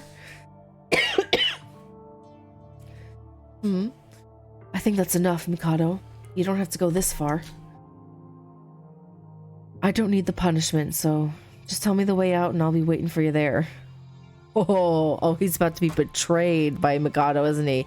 He's gonna get punished. But he's like, no, I'm a void. I won't get punished, He won't punish me. He loves me. He's Mikado. He loves me. No. He's gonna find out the hard way that Mikado does not care about you. How boring. I beg your pardon? I'm afraid I don't follow. You are the loser of this trial, and therefore you will be executed. Whoa, stop joking around. I was supposed to leave after this. Surely you won't kill me, will you? I will. What? Forgive me, Mr. Makunochi, but even I cannot bend the rules of this game. Are you not aware that we Void are participating on the side of the students? I'm certain you have not forgotten that the correctly identified Blackened must face execution. I said stop joking around. Well then, shall we begin? Oh, this is just part of the act, right? You're just pretending, right? Farewell, Mr. Makunochi. I shan't forget you. There is no need to cower in fear like that. Who knows? Perhaps if our plan succeeds, a blessing of fortune may be able to resurrect you. A blessing of fortune? Like Yuki? Like Utsuro? The ultimate lucky student with the ultimate luck? They're trying to resurrect Utsuro. That's the mission, isn't it? Don't tell me. I don't know. I'm guessing. I'm hypothesizing. You son of a bitch! Do you think the other three are just gonna let you get away with this? My guy, I don't think they're gonna care. I'll reveal the entire plan right now! It's punishment time!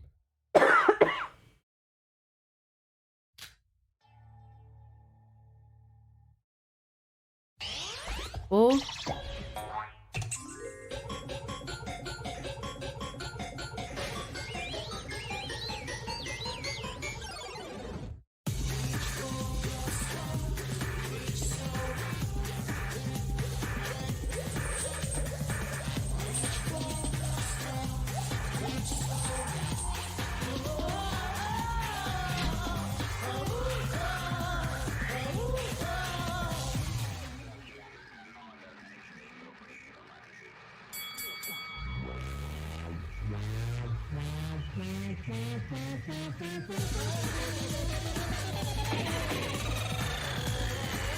Oh my god.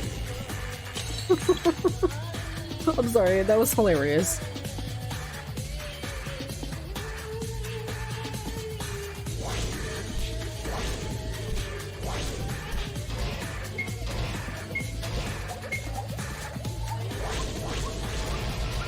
You're gonna beat him to death?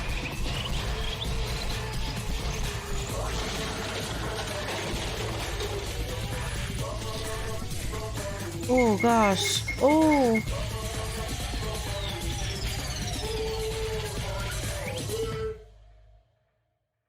Oh jeez. Oh god.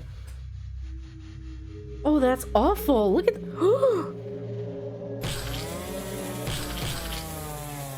What? Was that really necessary? Oh my god. Bro, they turned him into a doll? Oh my god. I wasn't expecting that end. What? What the heck? Good grief. My apologies again, Mr. Makunochi, but you should have realized. No matter what may befall you, the Void all have no choice but to obey me without question. Until we meet again. Adios, Mr. Makunochi. Thank you for the entertainment. What was that? Is this real? Although he had sided with the mastermind and killed Yuri, the life of a person who had been breathing and alive a moment ago had vanished in another. As we witnessed this shocking scene, no one was able to let out a word about the sudden influx of new information. Hey. Have you finally awakened? Just now, it seems some interesting stuff was going on. Anyways, here's what you said. There are 5 masterminds among us, including yourself. Said masterminds are pre-planned to carry out murder if none of us do. And you guys are making us participate in this in order to achieve some kind of purpose. You're amazing. That would be correct. So then why did you just betray your allies? Like the boxer said, I don't think the other 3 are just gonna twiddle their thumbs and do nothing about this. What do you think? How dangerous. Mr. Hashimoto, correct me if I'm wrong, but is it not your creed to stay out of the affairs of others, lest it benefit you directly? Yeah, shit. I do. Just out of curiosity. Satisfying my curiosity would directly benefit me, right? I guess I was wrong.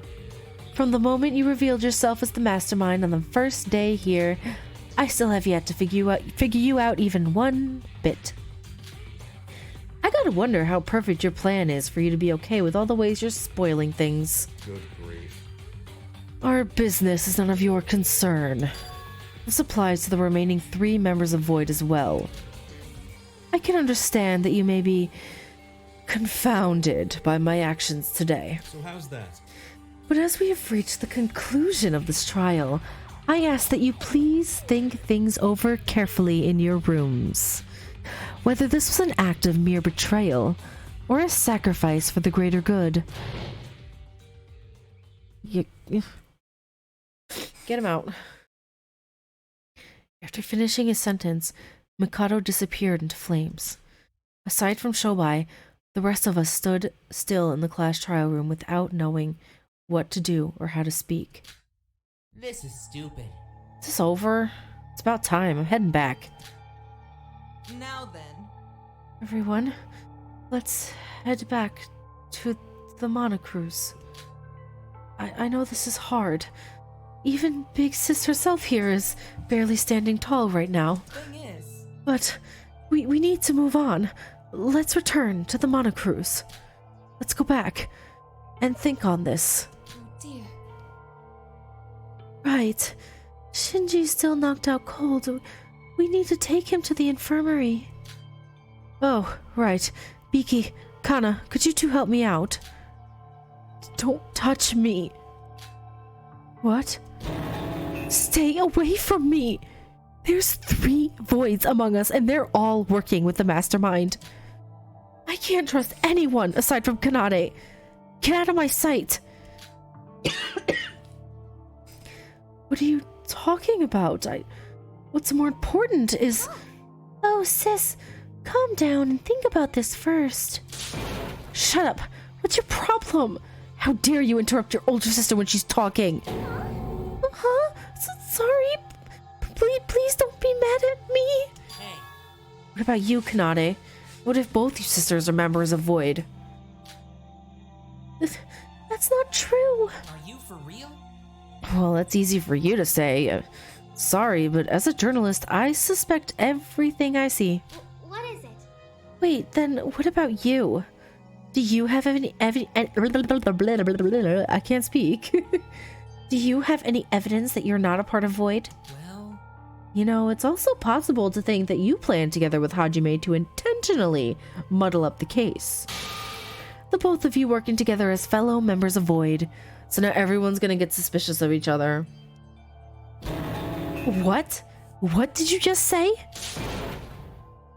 Calm down, you guys. Why are you suddenly fighting? We can't suspect each other like this. If Mikado and Hajime were speaking the truth, it'll be hard to put trust in anyone from now on. Therefore... Sorry, but carry Shinji by yourselves. If you're going to act like this, I guess I can't trust you guys either.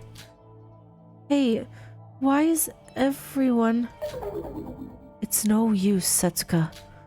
Maybe this was how we were meant to be. We were all afraid of being killed by one another from the start. And now that we know that there's 3 other masterminds in disguise, it'd be a miracle if things ever went back to the way they were before. Yuki, I think you're one of these in disguise. Or these masterminds in disguise, the Void. They're trying to awaken Utsuro, right? I'm guessing that's what they're doing. I need the answers about Yuki. What's wrong with you? Sure, Riri and Mac are dead.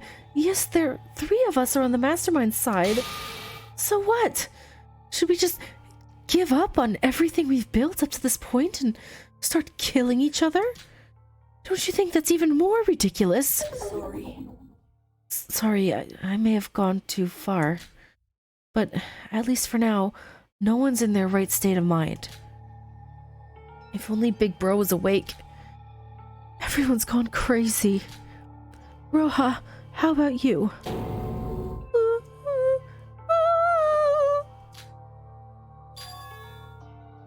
Setsuka. Rara. Let's go. We should take Shinji to the infirmary. Oh, okay. That dramatic scene was like a perfect summary of how infectious disease becomes a pandemic. Some of our bonds were already unstable from the start. This class trial just hammered the final nail in the coffin. Even Setsuka, who was trying to encourage everyone, deep behind her words could lie some form of distrust in us. Our lives together will never be the same, thanks to this class trial. All that was left was the impact of a small seed named Void, that Mikado had left behind.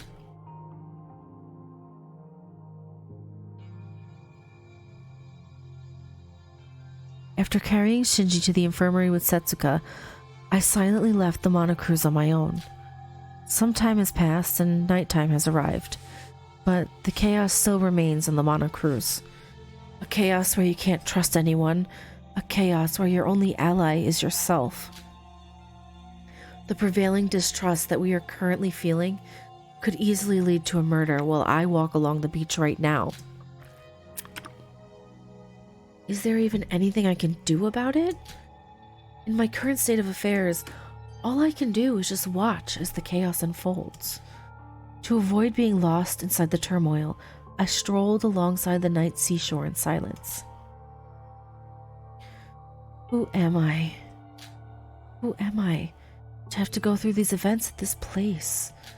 If anyone out there knows the answer, please tell me. Who is that? What? Huh? What was that sound just now? Huh? Through the sound of the wind and the waves of the night sea, I heard a man's voice. Ignoring my overwhelming anxiety from hearing the sudden voice, I approached the origin of the sound. And there I found Teria? Teria? In the ocean? He washed up onto shore and he's looking for Makaru. Oh, my heart. And just him calling. Now he calls her Ray now. Teria, he was blasted off, but he wasn't killed. He's here. It's that person?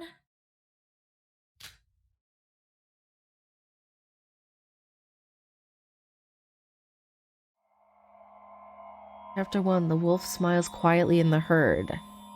End.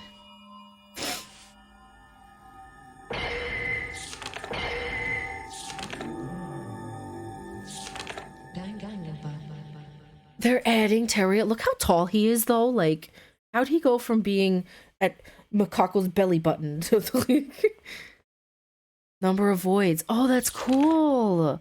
Voids remaining.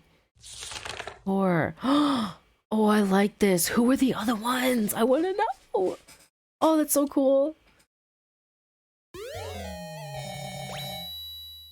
I obtained the champion's belt. Okay. you like to save? Yes. You have officially reached the end of the demo. All right, that is it. That is the end of chapter 1. That was crazy. That trial was crazier than I thought it was going to be.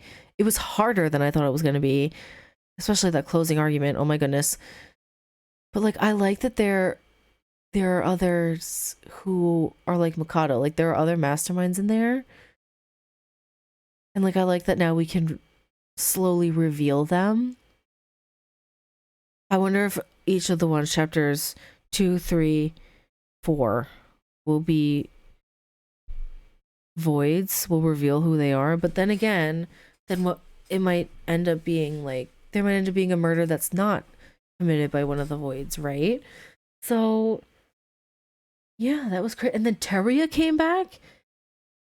He was apparently probably like lost in the sea for a week and just washed up ashore, and now they added him to the killing game, even though he's probably like 25 years old now. What is happening? Like, but I'm a little excited to see Teruya. I'm sad about Makaru. Like, what the heck? She was done so dirty. I'm still really in denial about that. I can't believe she was killed. But yeah, that's the end. And next we will start chapter 2. I'm gonna try to find the download link for the dub for chapter 2. If I can't find it, that's okay. I will just do it subbed and I will do the voices. I know I'm not as good, but yeah, if I can't find it, then I will just play the original subbed game for chapter 2 and beyond. So we'll see how it happens. But anyway, thank you so much for watching. This was craziness. But I will see you in chapter 2. And we'll see what the heck is happening, because no one trusts anyone at this point, and anything can happen. So it's a free-for-all, I think, in chapter 2. But I'm wondering if they are trying to recreate the themes of the first game in order to wake Utsuro up, right? Because he was doing the theme of like pitting the men against the women, which happened in Mitch's trial as well with Maki. So I'm wondering if the second one is going to be kind of similar. I want to say the same, because obviously it won't be the same, but like have a similar theme to this second trial in the first game. But you know, we'll see. We'll have to play chapter 2 to find out. And I'm talking too much, and I'm sorry. I will stop yapping. But thank you so much for watching with me, and I hope you come join me for the rest of this game, because it's crazy. But I will see you in chapter 2. Bye bye.